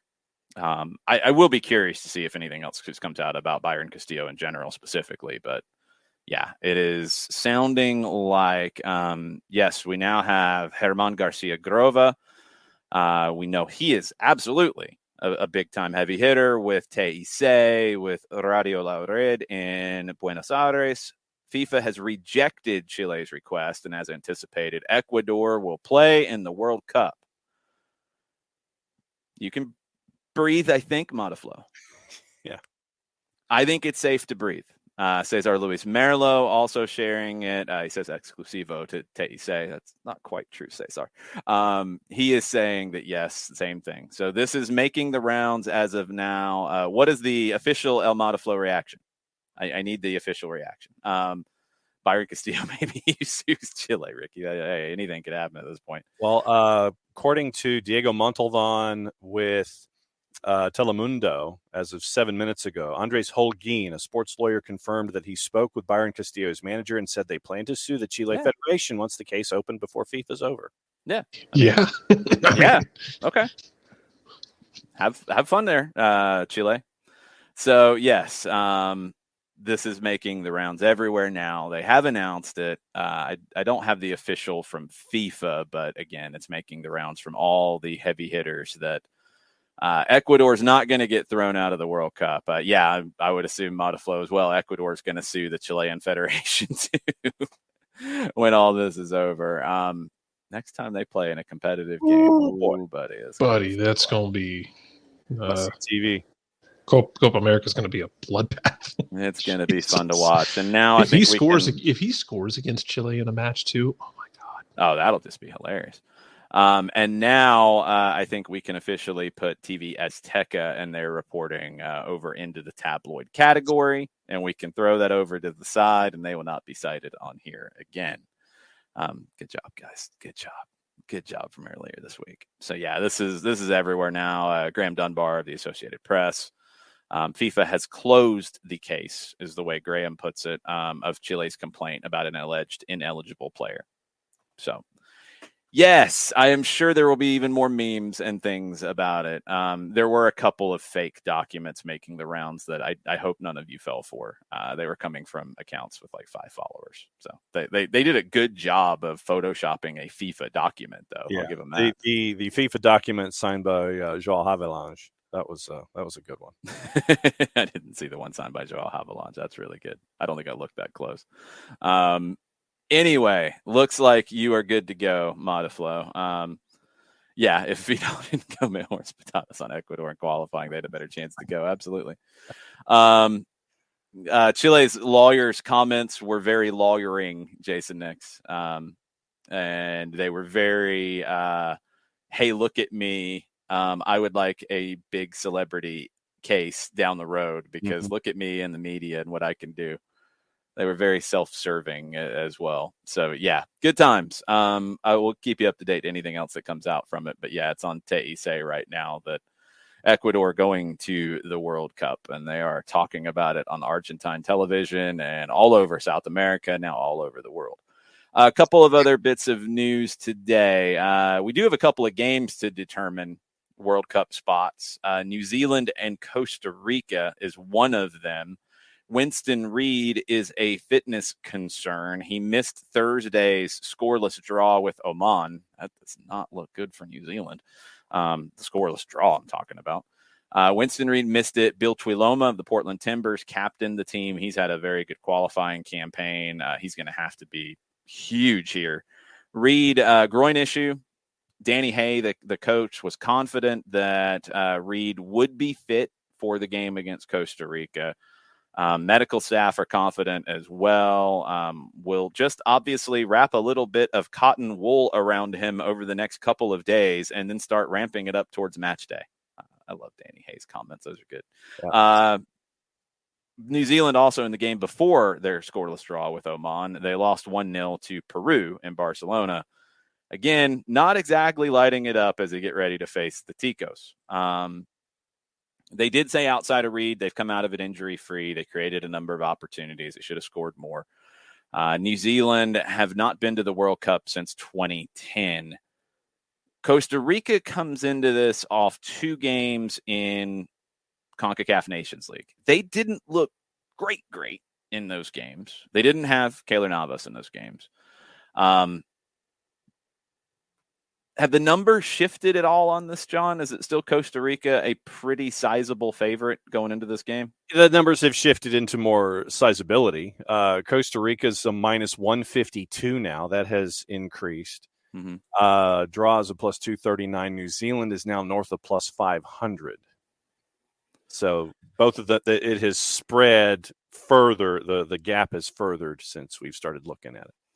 You know, with that game, with 2 teams that aren't exactly lighting it up at the moment, I wouldn't touch it, period. I don't think New Zealand goes to the World Cup, but I could see extra time being needed.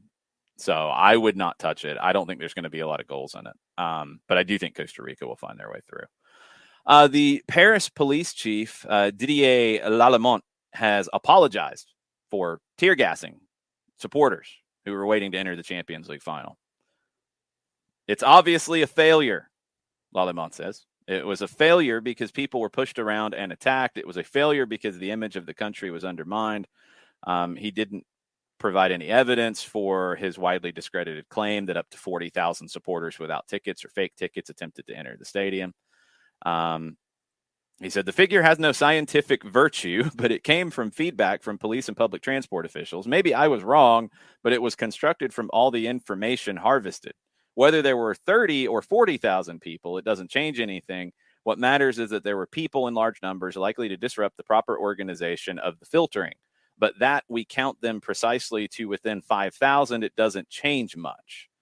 The apology from the Paris police chief came after it was revealed Liverpool officials are going to meet with the chair of UEFA's review committee into the problems of the Champions League final to help satisfy themselves that the process will be fully independent. Always good, Jarrett, when the Paris police chief comes out. It's like, yeah, our bad for using the tear gas. Our bad. Yeah, whoops. Great job, Paris. Yeah, it was an oopsie. Yeah, sorry about that. The whole filtering process as well, you probably should look into that because it wasn't really set up very well, no matter how many people with fake tickets showed up. Maybe you just stop using that as your little excuse for all of it. I don't know. Just a crazy thing. Yesterday in Nations League, Spain beat Switzerland, first win of the Nations League. Pablo Sarabia with the goal, stood up after a VAR review for offside.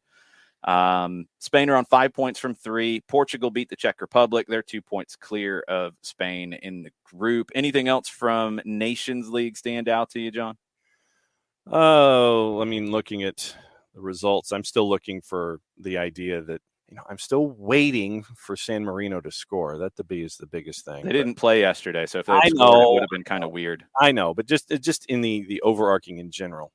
North Macedonia gave up more than one goal, which is a bit of a stunner for me as a home favorite, losing in Group C. And lost. Jarrett, by the way, you picked the Republic of Georgia to win that game. Man. And you picked Birmingham Legion to win their game this week. Southern Harm, as they call it, yes. You're 3 for 3 so far in the picks of the week, Jarrett. Hey, buddy, when I go big, I go big. I don't go big very often, but I'm a big swinger. This is Justin Upton energy. Like, we swing it big. If we make contact, that thing ain't gonna land in this county. But there's a lot of times we ain't going to make contact. There's that. You were the only one who had the Legion. You were the only one who had the Republic. Anderson Asiedu scored the game winner, too, off the half volley, like the 90th minute. Yeah, it's not supposed to happen. It's just not supposed to happen. Memphis was the better team that night. I do want to make it clear. Yeah. I had the draw until the 90th minute. CONCACAF Nations League yesterday. Canada, 4-0 win over Curacao. They got back on the board after getting back on the field. Panama 5-0 over Martinique in League A Group B action. League B, Guadeloupe went to Barbados and won. Cuba went to Antigua and Barbuda and won. Also in League B, Belize and French Guiana 1-1. I love CONCACAF Nations League. So much better than the UEFA Nations League. Aruba and St. Kitts and Nevis 3-2 to the visitor St. Kitts and Nevis. There were a couple of golazos in that game in League C. Check that one out. St. Lucia went on the road and won at Dominica 1-0. And Puerto Rico 3-0 at the Cayman Islands. Whooping up on the Cayman Islands, Puerto Rico. Good stuff. They were a minus 323 going in. They had a 1-0 lead at the half, scored their second goal on a penalty, and it was pretty much coasting from there. Taking care of business, Puerto Rico. Love it. In the CAF, Senegal's coach, Aliou Cisse, wants the September AFCON qualifiers postponed to allow the 5 countries representing the continent at the World Cup to play friendly matches. Yeah, that would be good. It honestly would be good for somebody like the U.S. or maybe somebody in South America because it would give you a few more countries to potentially play because all the UEFA countries are playing themselves. Cameroon, Ghana, Morocco, Senegal, Tunisia have qualified for the World Cup. This is the only window outside of the 1 week before the World Cup that they might be able to squeeze a behind closed doors game in. Morocco are free to play warm-up games in September because Zimbabwe has withdrawn from Group K, but the others play 2 AFCON qualifiers. They're trying to get out of that. I would like to see them get out of that because, frankly, I'd like to see the U.S. play somebody other than Saudi Arabia for multiple reasons. The one that I will highlight today, because we could go on and on about this, the one I'll highlight today is the fact that they lost to Venezuela yesterday. I don't think playing Saudi Arabia is going to help you get ready for the World Cup. I thought it's because you didn't want to see Phil Mickelson. But okay. Well, I never want to see Phil Mickelson. That's just a given. Phil, good grief, he's looking like a clown these days. Should have been a better gambler, Phil. He should have been a better gambler. I would like to see the U.S. play one of Cameroon, Ghana, Senegal, Tunisia. They don't need to play Morocco again. One of the other four, rather than Saudi Arabia, to get ready for the World Cup. Play Japan and play Cameroon. Play Japan. Cameroon's been a little all over the place. Play Japan and play Senegal. That would help get you ready for the World Cup. Better than playing Saudi Arabia. Love to see it. We'll see if it happens. Rumor and innuendo. Darwin Nunez. John, I asked you to talk to your English media about, I don't know, a tilde over an N. Oh, no. No, they just don't do it. None of them. And then some of the American media that copies from the English media, same thing. Come on, people, get the tilde over the N. It's Nunez. Reportedly, he has agreed to personal terms with Liverpool, according to the Athletic. If y'all can get the Cyrillic alphabet right for players from Eastern Europe and the Baltics, then you can get a tilde right. They don't always get that right either, though. But yes, they get that more often than the tilde. For sure. It's just, come on. Jorge Mendes, who is Darwin Nunez's agent, he is poised to have a meeting, according to the Express, with Manchester United, as Manchester United try to hijack the move to Anfield. Dun, dun, dun. I mean, sure. Because we can't go a day without talking about Sven Botman. PSG have reportedly contacted Lille about Sven Botman after talks with Milan have stalled.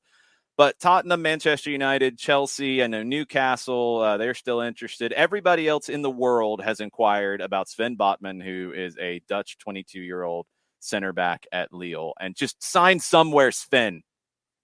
You're worse than Paul Pogba. I was going to say, this is Pogba-esque here on this. No, it's far worse than Paul Pogba, because Botman's been linked to everybody for about a year now.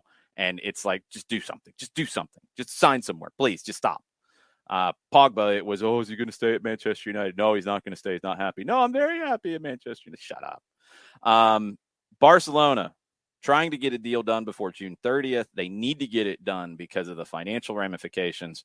Frankie de Jong is closer to going to Manchester United. He's given the green light to the deal, according to reports in Spain. They were waiting to see if offers came in from Bayern, PSG, Manchester City. Doesn't look like anybody else is going to get into the mix. Manchester United wants him. Eric Ten Hag wants him. Manchester United don't want to pay 80 million euro, but Barcelona need the 80 million euro. They warned that they were only going to listen to a certain level of offer, or they're just going to keep Frankie de Jong. They paid 75 for him plus add-ons. They've got a large part of that kind of spread over time, but they're not going to sell him at a cut rate. They did renew a contract with him not that long ago. So if they don't get the right price, they're just going to keep him. So Manchester United's like, okay. Eric Ten Hag really wants him. So we'll see where this goes. But Barcelona needs the money in by June 30th. They need to get on the plus side before the financial year ends. It'll help them with how many players they can add in La Liga. And reportedly, like, that comment and Javier Tebas popping off at the mouth at every opportunity about Barcelona's financial situation. Reportedly, Robert Lewandowski's now kind of like, hey, how is the financial situation? Because Koulibaly and his agent, we talked about that yesterday, also asking questions about it. So they got to get a big sale done alongside getting the membership to vote for them being able to sell a couple of aspects of the club and actually completing those deals all by June 30th. Today's June 10th. Those guys do not get a summer vacation in Barcelona. It's going to be very, very busy. Leeds, they are looking into the possibility of signing Marc Roca from Bayern. Reported he wants to leave. He's only made 24 appearances since making the move from Espanyol in 2020. It was a 9 million euro move at that point. Probably not going to be more than that now because he's only played 24 times since 2020. So probably a good value purchase for Leeds United to bring him in. Speaking of Koulibaly from Napoli, 40 million euro seems to be the price tag on him, according to reports in Italy. Barcelona are interested, but they got to get the cash flow right to get it done. Chelsea have reportedly sent an offer to Koulibaly, but they need to get the deal done with Napoli. PSG is linked to everybody at all times, so of course that they're linked to Koulibaly. It's funny when you hear 40 million for Koulibaly and you hear 80 million for Frankie de Jong, and then you hear 150 million pounds for Declan Rice. Sure, somebody's gonna pay it, John. This is your country. This is your league. These are your people. Scotland, and you're never. Like, sure. Oh, Scotland would too if he was Scottish. But Declan Rice, no, they wouldn't. They would bring him in and try and sell him to England for a profit. Probably, but anyway. Declan Rice wasn't involved in the promotion of West Ham's latest kit release. David Moyes has said it would be 150 million pounds for them to sell him, but it's believed that they would start negotiations if 75 million is submitted. I'm sorry, Declan Rice versus Frankie de Jong is not a conversation. It's not. And the some of the pricing around English players in England is crazy. Mm-hmm. Crazy. The intra Premier League market is insane to itself. Crazy. Drunk and stupid and crazy. Which is, and it's wild because it's like a lot of times that market coming from mainland Europe to England is a bit depressed, but then when it starts moving within Europe, like you just get somebody within the borders of England, and all of a sudden we start moving within England, that value is going to go through the roof, y'all. I don't think it needs the alarm again, but FIFA has officially published the decision on Byron Castillo. 3 sentences. The biggest thing after analyzing this. Thank you for counting actually, you did not count the sentences correctly, John. Well, there's far more than 3 sentences here. It's called paragraphs. Those are different than sentences. Analyzing the submissions of all parties concerned, considering all elements brought before it, the disciplinary committees decided to close the proceedings initiated against the FEF. Disciplinary committee's findings were notified today to the parties concerned. In accordance with the relevant provisions of the FIFA disciplinary code, the parties have 10 days in which to request a motivated decision, which, if requested, would subsequently be published on legal.fifa.com. Present decision remains subject to an appeal before the FIFA Appeal Committee. Okay, so they can go to the FIFA Appeal Committee if Chile wants to. If they do, they're ridiculous. They're gonna run through all of those steps, but they might. I am not 100% sure that they do. It's already embarrassing enough that they it's tried already to embarrassing. Their So way what's in. how much more can you embarrass yourself if you don't run through all the steps to try and get yourself into the World Cup after you finish 7th in the group? All right. Do they take it to the FIFA Appeal Committee? You think they do, John? I think you think they do. Mm-hmm. I don't think they do. I don't think they do. I think they're embarrassed enough, and I think Chile says, "Okay, well, shut up." We'll see who gets that. It'll go to CAS. They'll keep going. I don't know if they will. I don't know. I don't know if they'll take it to CAS. I think if FIFA slaps them down, I wonder if it stops there, but I think they'll try and appeal it. Yeah, it's not word salad, Jason Nix. I mean, it's your official thing you have to say. I mean, that's how it goes. They have to put something out to say it. I don't have a problem with what FIFA put out. Lawyers are already shredding the paperwork from all this and pulling out fresh new paperwork. There will be billable hours. They're getting new pins ready, new paperwork ready for the eventual lawsuit coming from Ecuador's federation. I think that is more likely than Chile continuing it.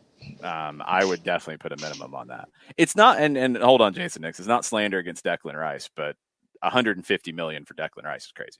I'm sorry, it's Looney Tunes. If somebody's going to pay it, then it's not Looney Tunes. So let's see. I don't think anybody should pay it, and I just think sometimes players in England English players in England get valued way too heavily. It's kind of like what Greg Garza was talking about with Mexico, where, guys are making so much and the internal market is so big that there's really no motivation to leave. Yeah. That's where it stands. So Jason Nix, they cannot do that. That's the problem.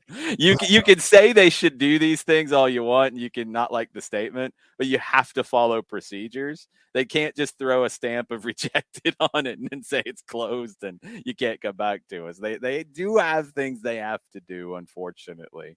It's just the way these things go. I think Chile will look completely ridiculous if they continue it, and maybe they do. We'll just have to wait and see. I'm going to say they don't. We'll find out. Other rumors, because there's a couple other bigger ones. PSG is involved in it. Daniel Riolo is the French journalist who broke the news of Messi arriving in Paris before anybody else did. He broke it last night, early this morning, that Zinedine Zidane will coach PSG. The French president, Emmanuel Macron, wants Zidane to stay in France and work in France and coach PSG. Riolo has said that Zidane will be the new coach before the beginning of the season, which reportedly was one of the demands laid out by Kylian Mbappe before he signed his new contract with the club. Again, this is coming from Daniel Riolo.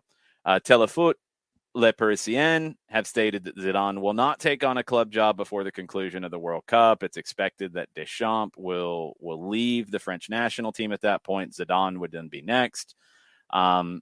PSG's owner, Nasser Al-Khelaifi, is in Paris to make some decisions. One of them is to get Pochettino out the door with a check of somewhere around 20 million euro. If his contract is terminated, nice piece of business by Maurizio. Mm-hmm. Also making the announcement that they have a new sporting advisor because they haven't officially fired the sporting director, Leonardo, yet, although he's out, he's gone. Now RMC are reporting that Paul Pogba is waiting to see what happens because Zidane loves Pogba and tried to bring him to Real Madrid. Now Pogba wants to wait and see what happens at PSG before he starts talks with PSG. Another reporter, Omar Altandag, says that Zidane is set to take charge at PSG, having received, quote, an obscene offer to become manager of the Parisian side. Luis Campos is the new sporting advisor. He would have to get involved in any kind of signing when it comes to Pogba. But as we mentioned earlier in the show, Zidane's advisor has been quoted as saying, all these rumors about an agreement with PSG are unfounded. Neither Zinedine nor I have been contacted directly by the PSG owner. That last sentence gives you some wiggle room, though, if you want it. But we always do the black helicopter thing and whatever. Zidane to PSG. Also, just to throw another one into the mix, Bild in Germany getting into this on PSG. Jogi Löw is interested in returning to club management and would consider the PSG job if Pochettino leaves. I don't know if they're going to consider him, but he would consider it. What is more likely at this point, Jarrett? I'll give you 4 options. Pochettino still at PSG next year, Zidane managing PSG next year, Jogi Löw managing PSG next year, or the field managing PSG next year. What you taking? Give me Zidane. Oh, you're going Zidane. I'm going to go Zidane. I think they've got a little wiggle room in that statement. That's where they want to go, and they will throw what I think Patton Oswalt once referred to as a sacrilegious amount of money at someone. Well, the French are calling it obscene, but yes, I think that can work too. Give me Zidane. So the lead being buried here is I want to see what happens to Pochettino. Where does he go after this? Man, he's got 20 million euro. He don't have to go anywhere. He can go to the booth. He'll go back to Rosario and hang out. He ain't going to a booth. He's going to Rosario and playing foot golf like he did last time. Man, Pochettino's going to be grilling out for 2 years. Yeah. You think we could get him over to Atlanta to go? We need a 4th when we go golf. So yes, I will. I'll put in the call. I'll say, Maurizio, we will have an asado with you, and we will bring you out to play golf, and then we'll go play foot golf as well. It'll be a great time. Let's go. We have to find a place that'll actually play foot golf in Atlanta. Can't go to Steel Canyon anymore. You got a few. Why you got to keep slandering Steel Canyon? Come on, because Steel Canyon took away their foot golf course. But there's other places that have it. Steel Canyon's trying to be like very big on the educational and instruction side of things. The foot golf got in their way. Whatever. You might need some of the instructional side of things, Jarrett. I got better last time. You did. You got a lot better. You got a whole lot better. You absolutely did. Man. Fine. But yeah, Zinedine Zidane is where I'm. That's if you made me take one of those four choices, I think the obscene amount of money wins out, and Zidane goes to PSG. And woe be unto everyone if that man somehow wins Champions League at PSG. John, Because which the one are French you going to national go team, because the French national team is next. When France inevitably either wins this World Cup or crashes out in the group stage, because I don't think there's a middle ground, and that France national team job opens up. But that's why I don't think Zidane takes it. I'll go Field. Okay. I think that Pochettino's gone. I don't think that they'll bring in Jogi Löw to coach. I don't think Zidane takes it because I still think he's looking at the French national team job, so that by process of elimination goes to D, the Field. There had been the rumors earlier that Deschamps might not walk away from the French national team. And if there's any validity to that, then yeah, I could see Zidane accepting an obscene amount of money to take PSG, because he probably knows it would be a short-term thing anyway, because that's how PSG rolls. And obscene money in the short term is not necessarily a bad thing when he could still end up with the French national team in the run up to 26. I don't think he cares about the Euros or the Nations League or any of that. If you're Zidane and you have, and if that rumor is to be trusted, and representatives have said no, but they also potentially could be leaving some wiggle room. If you have an obscene amount of money sitting on the table in front of you to take a job right now, and the job that you really want, we think he really wants it. I would assume that he does, but I don't know how much he said specifically about, yes, this is my dream job in the world of football, is the French national team. You got an obscene amount of money in front of you. You know that it's a short-term gig because that's what PSG does. You could go there for 2 seasons. You could go 22, 23, 23, 24, and you could take over after the Euros and then be part of the next World Cup spot. I think you take the obscene amount of money. I think Zidane takes it. And I think he takes PSG. Might not happen immediately. Of course, you're going to have an obscene amount of money is nice, but we would like a really obscene amount of money. Really obscene. That's what you're looking for if you're Zinedine Zidane. So they're going to try to boost that number up as high as they can. But I think that's the one that makes sense for everybody. Because, okay, if they don't get him,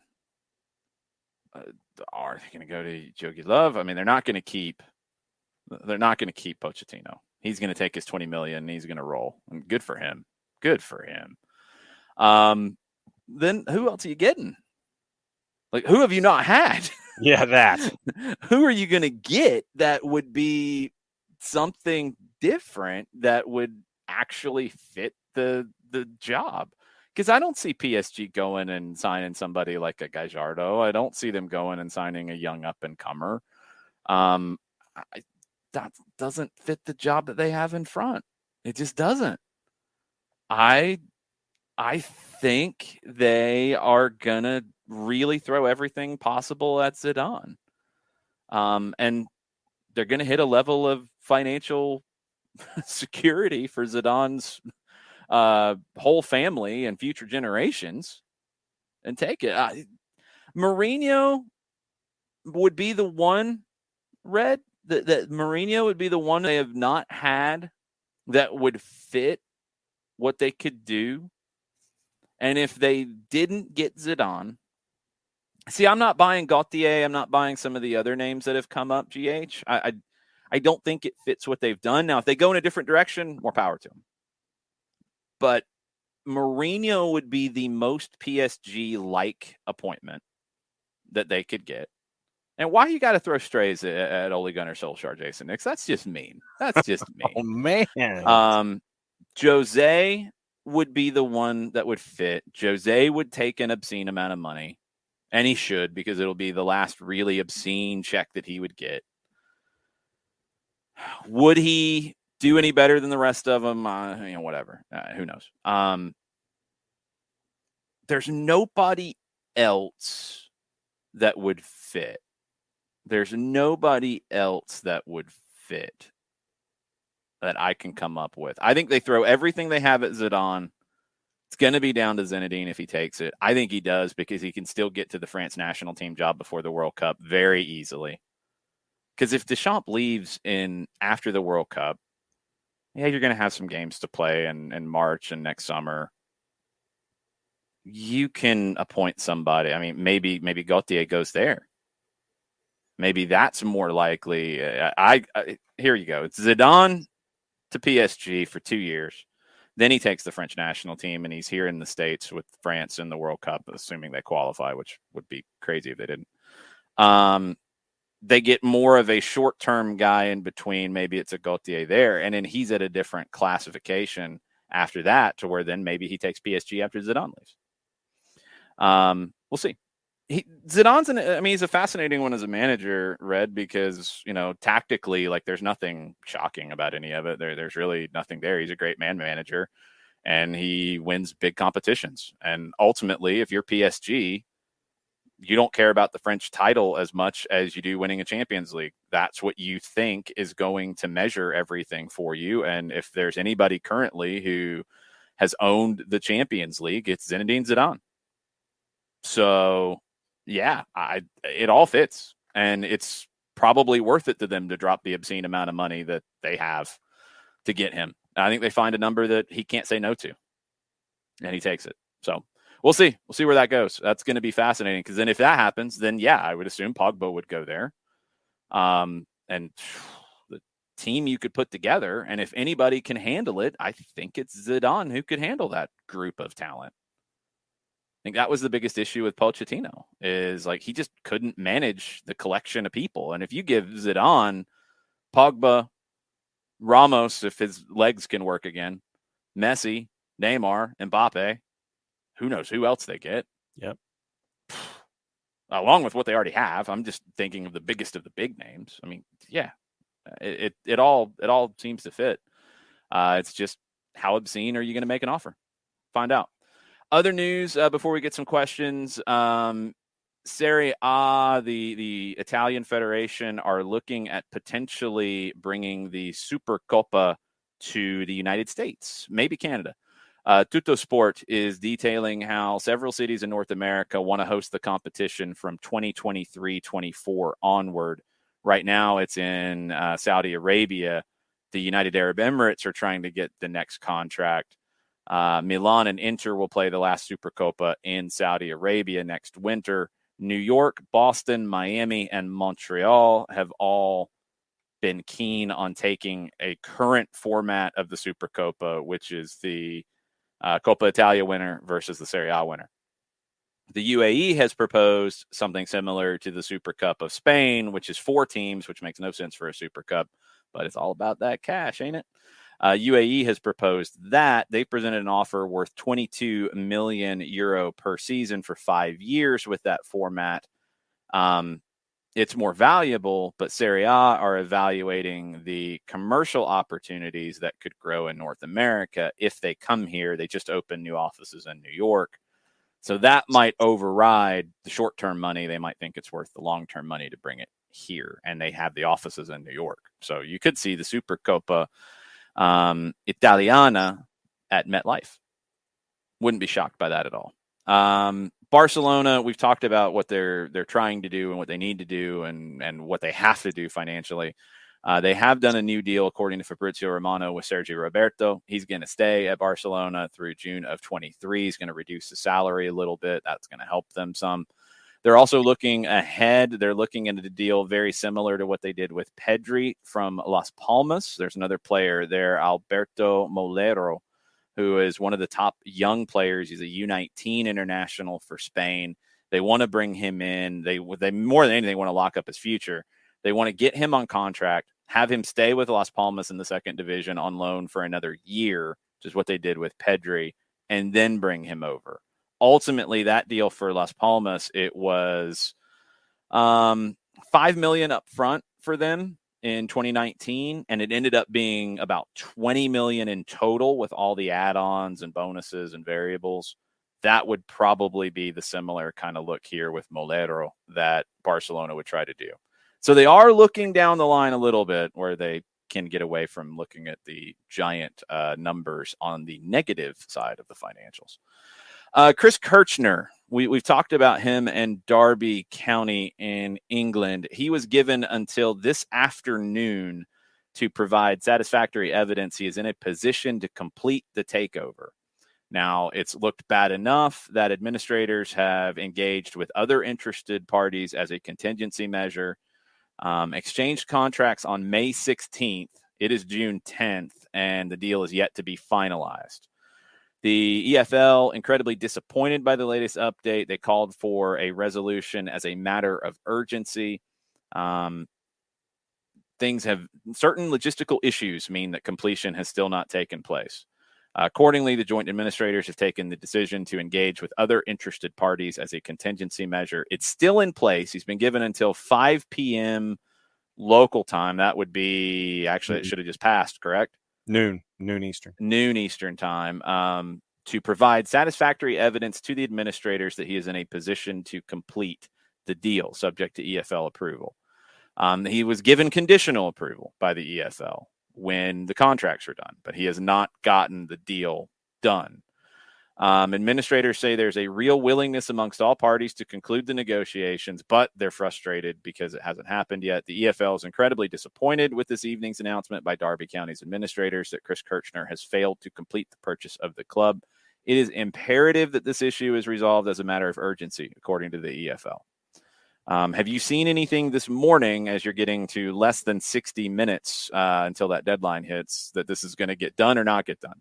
Sky Sports News has been told 2 of the concrete offers to buy Derby County are, quote, not easily resurrectable, end quote. If Kirchner's deal to buy the club falls through, there is a real danger the club could be liquidated. And there was another one from Elias Burke at The Athletic that added to the financial concerns involving Kirchner, where he is apparently $800,000 in arrears and sponsorship dollars to the Dallas Stars as well. And he's been behind on payment to payroll for the last 2 windows for folks at Derby County as well. Yeah, it's not good. Mike Ashley is bidding to try to get it. That is being ignored, according to reports by the administrators, because he's refusing to pay the administrators' fees. It's generally, people are getting very negative towards the idea of this deal getting done with Kirchner. And if it doesn't, it seems more likely than ever that Derby County might not exist, period. It's looking more like that. Some of the reports are that it looks like Kirchner was trying to get the contract done and then get external money brought in to get the deal over the line, and he hasn't. So, yeah, it's a problem. He's behind on payroll payments to several of his employees at Slync, SLYNC, .io. That's the weirdest name for a company I've heard. He's behind on payroll payments to them. You mentioned the Dallas Stars sponsorship money. That's about $800,000 that he's short. Yeah, this is all not looking good. I mean, this is the problem, though. People are like, oh, he's not the right man for our club. Well, if he's not, there might not be a man for your club. You might not have a club. Might not be a club, yeah. That's what you're getting to. And it's not that you should do a deal with him just because there might not be any other options on the table, because it doesn't sound like there are. I mean, if Mike Ashley is your best possibility, yeah. And this would be now a 3rd division team that might not be in existence after this. They might be trying to reconstitute themselves through the conference as something new, as Derby County Athletic or whatever. I mean, that's what you might have to get to at this stage. And then what would that do with League One? Because somebody else would have to be there to complete the schedule. And then what does that do to League Two? And then, so on and so forth, the domino effects of all of it. It's a mess. And I think there are only 5 first-team players currently under contract for Darby County as well right now. So how would you? Yeah, exactly. How would you have anybody under contract? Yeah. Now, there is one person, former Wolves owner Steve Morgan, according to Derbyshire Live. Morgan is ready to step in. If it doesn't happen, wants to be made the Rams' preferred bidder, according to some tabloids. If Kirchner can't get it done, he's had the exclusivity on getting the deal done since April 6th, but he hasn't gotten it done. Morgan is waiting in the wings. Several figures involved in previous attempts to try to get something done here. But Alan Nixon is saying that he's a serious rival to getting it done, but he didn't get in line before April 6th and blah, blah, blah, blah, blah. The report currently adds that administrators are planning a first come, first served rush if it doesn't happen with Kirchner. So watch this space on what could happen with Darby County. They could be basically auctioned off on the courthouse steps. Yeah. That's what it's looking like. Now, one more bit of rumor and innuendo. If you have any other questions, the things we haven't hit, please throw them in right now. One other rumor that is out there, mentioned Ronnie Dyla and Blackburn. Ronnie Dyla is being linked with other possible jobs, correct, John? Yep. Standard Liège in Belgium. Why would that be better than NYC? Sacha Tavolieri, who is a Belgian journalist, and Tom Bogert. Bogert, off of the Tavolieri report, says, have heard the interest is very real from Liège and elsewhere. So we'll see where it evolves. And Tavolieri, despite the offer from England that we talked about, Dyla to some of his executives in NYC.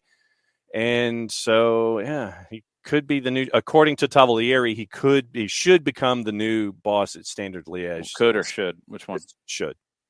I saw coach and should and merged them. So it's and should become the new trainer of Standard. Okay. I just don't see that being better for his career. But who knows? We'll find out. I mean, NYC's got to keep him if he's got other interest. You know, if he is sharing the interest, then they got to do something to show him that he should stay, and we'll see what they do. But yeah, I'm more than a little surprised. One more, because things just keep happening. We've got the Soccer Champions Tour that AEG has put together that is going to be 5 legendary clubs, 4 iconic cities, 9 days in July. Juventus and Chivas and Vegas at the Allegiant Stadium. Also, Real Madrid and Barcelona. You know, that's kind of a big game. That's going to be on July 23rd in Vegas, the next day after the Juve Chivas game. San Francisco's Oracle Park will host Real Madrid and Club America on July 26th. Also on July 26th, the Cotton Bowl will host Barcelona and Juventus. And the Rose Bowl on July 30th will host Real Madrid and Juventus. The Soccer Champions Tour. Everybody's all about making that money right now in the States. That is true. I feel like that after you said Soccer Champions Tour, you have to have the pew, pew, pew, pew, pew, you know, like the old promos. All of the sound effects that follow along. Yes. Tour, Champions Tour, you know, where it continues to trail off like the old car dealership ads that you would hear, you know, those kinds of things. Yes. Okay. Some things from the Twitch pitch to finish this thing up. I am not contributing to Jason Nix's Darby County bid. I will not do that. Sorry, Jason Nix. I am not backing that. I want no part of that nonsense. I'll go by what was the 3rd division team in Italy. I can't remember which one it was. There's one that's potentially available for like €1. Yeah. But they probably have a ton of debt, and right. They just got promoted to the 3rd division last year, but they did stay up. So I'll go there because I think it'll be cheaper to get in, even though it'll be more chaotic. True. Yeah, Red, I'm sure Mike Ashley would have that plan to strip Darby of its assets to pay the administrators and start from there. He's got all kinds of plans, I'll bet. We'll see. I don't know if he's going to actually get into the mix, but again, they might not have a better solution other than liquidating the club. So I would think they would try to do everything possible. He'll put an HMV in the just inside the front entrance. So folks Yeah. buy cassettes and albums. Colonel asks about Byron Castillo's eligibility for Ecuador in the World Cup. It wasn't mentioned in the report from FIFA, but if they are saying that they're dismissing the Chilean claim, then they're saying that he's eligible. So, I mean, you can read between the lines there that he would be eligible because they're saying that he was eligible to play in the games that Chile said he wasn't. You might want to button up everything when it comes to citizenship Ecuador just to be sure. But if they've already done it, then yeah, he's good to go. Blackburn have just hired the director of football from Bodo Glimt. Red shares with us. Thank you. Bodo Glimt is having a moment these days, and their people are going to move up the ladder and go into Blackburn. Well, it might be a step up from Bodo Glimt. We'll see. Anything else you want to get into, John? Anything previously that you saw that we should touch on? Anything you wanted to get into before we go? A couple quick things. Just out from Atlanta United, Tyler Wolff receives a US U20 national team call-up for the 2022 CONCACAF U20 Championship. So good stuff for Tyler Wolff. Well, I think it's a little more to that. Let's be clear here, because he was on the preliminary list, as was Caleb Wiley. I think what you can get here is that Tyler Wolff has been allowed to be part of the final roster for this because it is coming up. It starts June 18th, which is very soon. Today's June 10th. Caleb Wiley has not been part of that final roster, and I would assume that if he is healthy, he would. Well, if he's not healthy, he's not going, and if he's healthy, he's needed because you've lost two left backs. One of them a converted right back. So Tyler Wolff was part of the preliminary roster. He's going to make the final roster. That's big for Tyler, who is not quite as. I mean, he hasn't played in a while for the first team. Wiley, I don't think you could afford to let him go if he's healthy. So that's the challenge of this CONCACAF U20 Championship. It's June 18 to July 3. That's not during an international break. You got to get guys who are, available. And that's not easy. And this is a big one because this is not just qualifying for next year's U20 World Cup. This is also qualifying for the 2024 Summer Olympics. There's not going to be a separate tournament like they've done in the past. This is the qualification process, which I like, by the way. I'm good with that. But it is going to be a challenge. Wolff made his debut for the U20s against Argentina on March 26th. He's kind of new to this group. Excited for him. It's a big opportunity for him. And I think he's got the soccer IQ to do well here. And he can get them out of the group stage. They open against St. Kitts and Nevis on June 18th, 4:00. They face Canada on June 20, very compressed schedule. And they finish against Cuba on June 22. So June 18, 20, and 22, you're playing 3 games. Everybody on the roster is going to play in these games because you're going to have to rotate heavily. But Wolff will be going to the US U20 team for that, and he's got a lot of pressure on him with this. It's good for him. It's a good opportunity for Tyler Wolff. And I don't know if we'll get a statement from U.S. Soccer on some of the other names that were on the preliminary list that are not part of the final roster. But you have guys who are on that preliminary list who just are not going to be available. Teams can't make them available. Just a situation where you can't do it. And folks in the Twitch pitch wondering about Tyler, and Modiflow feels like Tyler fell off a cliff in terms of playing time. And Byrne was wondering why he hadn't figured for the twos. It was weird. It's weird. Yeah, I don't know. I don't know the situation. Sometimes they figure that the player's going to benefit more from training with the first team, being around the first team, than going to play with the second team. There might have been other guys with the second team they wanted to see more in those spots. I don't know. I don't know if there was an injury either after the trip to Argentina in the March window. I'm not sure. It has been a little weird. I've wondered why we haven't seen a little more of him. Colonel again asking about Byron Castillo. Remember, this was the Chilean lawyer who was running his mouth about things with birth certificates with fingerprints on them. So again, it is a Chilean lawyer who was trying to make a big PR statement. He was deemed eligible because games are not thrown out. So I don't think it's a big deal.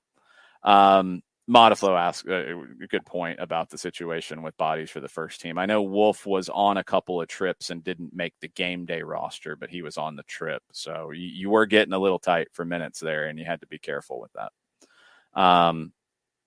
I don't know why he hasn't played more for the second team. GH said he should be playing more for the first team. I think once Araujo got back into the mix and you kind of shifted the group a little bit, that took the playing time away from Wolf.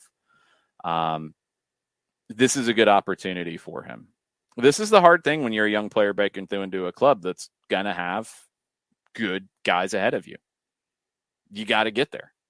And you got to stick with it when you get some time, and then maybe that time disappears a little bit. You got to continue fighting forward. I think we've seen that guys, when the right spot happens for them, the right opportunity opens up for them, and they perform, they keep it. George Bello, Caleb Wiley, I think George Campbell are guys this season that we've seen when they've been healthy, they've played. You're not always starting, but they've played. Wolf has slid down a little bit. I don't know if there is specifically a reason why, if it's a numbers game or the performances haven't been where you want, or the performances in training haven't been where you want, something we don't see. So I don't know. But he's got to take this opportunity and run with it. And he's got the ability to. Just down to performance, in my opinion. Anything else you want to touch on, John? 2 more before we go. Okay. And both have to do with the national team. Okay. Burns says U.S. soccer is outthinking themselves again, playing in 0 degrees in Minnesota, now 95 degrees in Austin. Guaranteed the National Team Players Union will request to have a say/veto in site selection in the future. I mean, where else are you going to play right now, Burn? Like, they're not the same thing.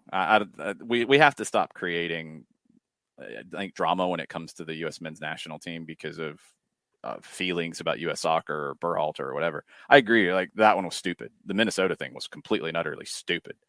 Right now, I mean, you are going to play a World Cup in 90-degree conditions. True.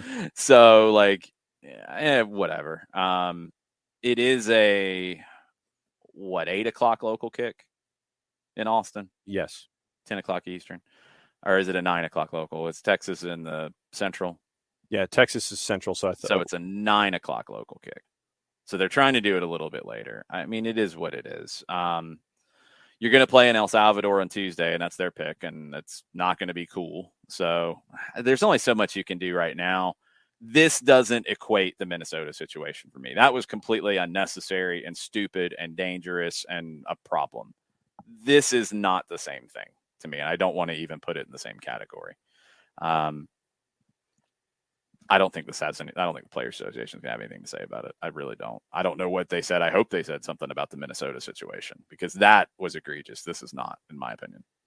And then the last one on the board, when we were talking with Greg Garza about starting 11s and possibly needing versatility for players in your player selection for Greg Berhalter, Nix was asking, who is the Swiss Army knife of the USMNT, or a multi-tool at least?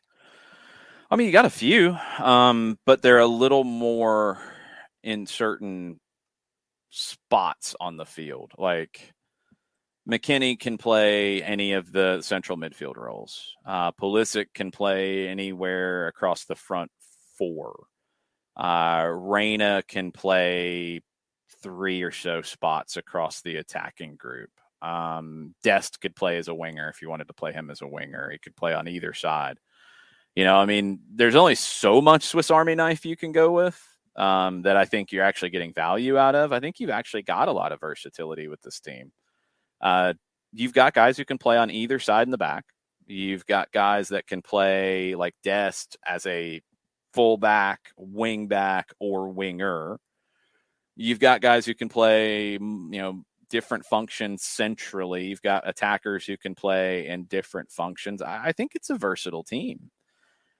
I don't think you have an issue with not having a Swiss Army knife. If anything, maybe you have too many because when you get into what the formation, the shape's going to look like, and look, this might just be where you want to be if you're Greg Berhalter. It is very fluid for him. You know, he can sit there and look at Wales and he can sit there and say, and this is without studying Wales. Sorry, Welsh fans. You can sit there and say, look, okay, I'm Greg Berhalter. I'm looking at Wales. I can attack them on the left side. How do I do that? So that's my right side. All right, maybe I want to do that via Dest and Reyna coming inside and giving Dest a lot of room to go. Maybe I want to do that with Pulisic on that side as opposed to Reyna. Maybe I want Pulisic over there to attack that side of the field. I can move these pieces around. Maybe I want to put Dest higher up as a winger and play a right back behind him like DeAndre Yedlin or Reggie Cannon. Could do that if that's going to be the approach you want. You've got that on the other side too, where you can move pieces around. You can be more ball winner centrally versus a little more creative. Like, you've got a lot of different pieces of flexibility to the point that I don't think you have a consistent grouping on a regular basis, which is not necessarily a bad thing, but that's where you are. I think you have a ton of versatility. I don't want center backs who can play, as a 9. You know what I mean? Like, I don't want that kind of versatility. I like wingers who can play fullback. I like fullbacks, wing backs who can play winger. I like central midfielders who can play all the different roles.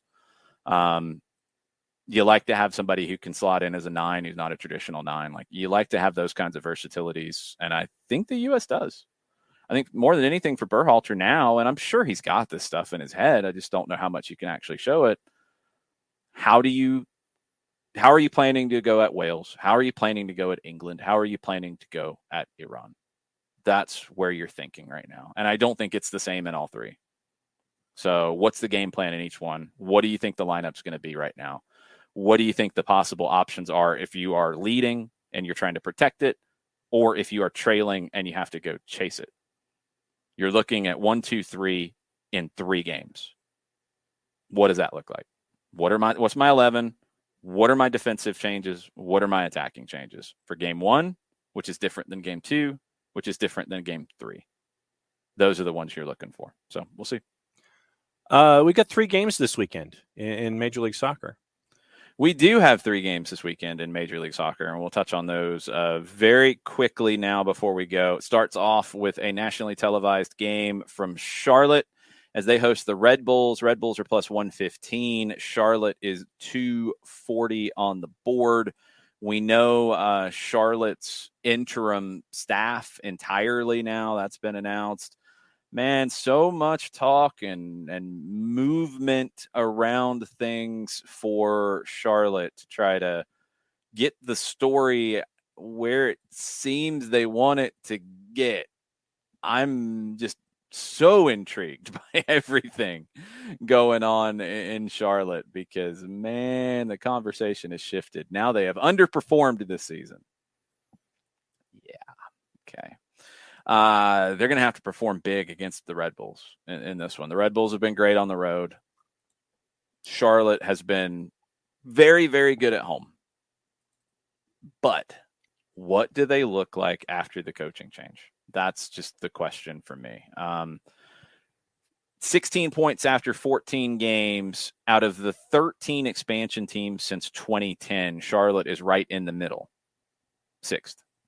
But that's underperforming, according to lots of people today, when it wasn't before they made the coaching change. The Red Bulls have done great against expansion teams consistently. The Red Bulls have been great away from home this year, almost exclusively. All of their points are away from home. 5 wins to start the season away from home. They've taken almost 70% of their points on the road, 16-23. Charlotte, a league low 9 goals inside the 18-yard box, despite ranking near the middle of the pack in attempts in the 18-yard box. Lewis Morgan has been killing it.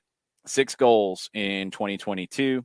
320 open play crosses since joining MLS in 2020, more than any player in that time. You're not going to see as much of that for the Red Bulls. That was mostly from Miami and mostly from 2020, where he was a beast wide. With the Red Bulls, it's a different situation entirely, but he has been really good for them. I think the Red Bulls take this. This was on our picks of the week, and everybody picked the Red Bulls to win except for Jarrett, who picked a draw. I just think Charlotte is going to be a little bit of a mishmash here because I think you're going to see a different 11. And I think tactically you're going to be somewhere in between wherever Latanzio wants to take them and wherever they were with Ramirez. And if you're not 100% on the same page against New York Red Bulls, you're going to have a rough day at the office. I think the Red Bulls make it a rough day at the office for Charlotte. I think you're right on. I think Red Bulls are going to make it a tough one, and it could be a 2 or 3 goal difference by the time they're done. We'll see. Saturday night, 8 o'clock Eastern time, Nashville hosting San Jose. Second meeting all time. They drew 2-2 on April 16th. That was a ludicrous game. Nashville unbeaten in 23 straight at home. It's the longest active streak in MLS. Quakes have lost 8 of their last 10 away from home. So you have one of the best home teams of all time in Nashville and one of the worst teams of recent times in San Jose on the road. Nashville wins, right? Yes, I think so. Definitely the minus 156. Geoda's tough place to play. San Jose on the road. It all adds up to Nashville for me. Yeah, I think Nashville takes care of business. And then the other game is on Sunday. Sporting Kansas City hosting New England. This is also on national TV on ABC and ESPN Deportes. In this one, the visiting team has won just 2 of the last 19 games between these two. Okay, so that would point you to the home team or a draw. The home team has won 9 of the last 11, dating back to August of 2013. So that points you pretty strong towards Sporting Kansas City. However, their last match was a home defeat to Vancouver. Third time they failed to score in a home match since the start of last season. They haven't been blanked in 2 straight home matches going back to 2017, 2018, when they failed to score in 3 straight at home. Only 3 total clean sheets in New England's first 13 MLS games in 2022. Goals are flowing on the road. New England has scored in 11 straight games away from home, 20 of their last 21 away from home, but they've conceded in 10 straight on the road. They've conceded a lot this year, but they've scored a lot this year. Adam Buxa had scored in his last 6 before leaving. Zlatan had scored in his last 5 before leaving. Daryl Dike scored in his last 5 before leaving. It's the longest goal-scoring run to end an MLS career in Adam Buxa. That doesn't help New England at all. Sporting is not getting anybody else scoring other than Johnny Russell and Daniel Shalhoub, and they're not scoring as much as they did last year. They've scored 8 of the team's 13 goals. They each have 4. Only 3 other players have scored this season for Sporting Kansas City. The 5 Sporting Kansas City players with a goal are tied with DC for the fewest players with a goal for an MLS team in 2022. What are the numbers on Sporting in New England? This is the composite courtesy of our friends at Odds Portal. Sporting is a plus 188. Your draw is a plus 239, and the Revs are a plus 140. I am going to be boring and go draw. There you go. That's not something to celebrate, John. It's being boring. But you're going to go with draw as well, I'm assuming. Yeah, I just New England. Where's your scoring going to come from? Sporting. New England has been scoring a lot of goals, John. That is an incorrect statement. Well, even though Books is gone, they've still been scoring a lot of goals. He hasn't scored all of their goals, but he's been scoring consistently. Well, I just think that travel, absences, road, Sporting not very good. All of it just adds up to a bleh for me. So all of the bad things you said about New England add up to a draw. Why doesn't it add up to a Sporting win? Just Sporting's just not very good. Okay, that's fine. That's all I was asking because you didn't really state your case. I kind of feel the same way. I think there are going to be some questions about New England right now, even though they've been good leading into the break. I don't think it's a scoreless draw. I think there are goals in it. I just don't know if Sporting is good enough to take full advantage of New England's defensive deficiencies this year. Because that's the bigger issue about any of it for me is you do wonder who replaces Books' goals. I mean, it's a question. It's not like Sporting though, and this is why I wanted to clarify. Sporting has only got 5 people who've scored this year. If you lose one of Russell or Shalhoub, then yeah, you got some problems, and it's like, well, where are the goals going to come from? New England has gotten goals from a number of people, but they've gotten a lot from Buxa. But when you look at their last few games, it was a 1-1 draw with Philly before the break started. It was a 3-2 win in Cincinnati. It was a 2-2 draw here. It was a 5-1 win in the Open Cup at home against Cincinnati. It was a 2-2 draw against Columbus. They did shut out Miami going back to April 30th. It was a 3-2 loss at DC. It was a 2-1 win against Charlotte at home. It was a 3-2 loss in Miami. That's a whole lot of goals you've given up. Yeah. That's a whole lot of goals you've scored, but that's a whole lot of goals you've given up. But then you're going up against a team that doesn't have many people who score goals. So, yeah, I think it's a 2-2. I think it's a 2-2. I think it's sloppy. I think it's ugly. I think it's probably entertaining because of the 2-2 aspect, but I think it's sloppy in terms of the quality of play. I think it's ugly for the coaches looking at it. I think Vermes and Arena are going to be neither one has a whole lot of hair to pull out, but I think they're going to do it. Their heads are going to explode. Maybe so, and that would be even more shocking on television if the head exploded on live TV. I don't think either team is necessarily good enough to get the win, but I think both teams have deficiencies that are strong enough to lead to the other one doing something against them, but not enough to get the win. So I'm going to go 2-2 draw. And reminder, you don't have to set your fantasy teams this weekend. Charlotte Red Bulls, Nashville, San Jose, Sporting, and New England will not count as double game weeks. It'll start on Tuesday with Seattle and Vancouver. So you don't have to set your lineups this weekend because you won't be getting any points.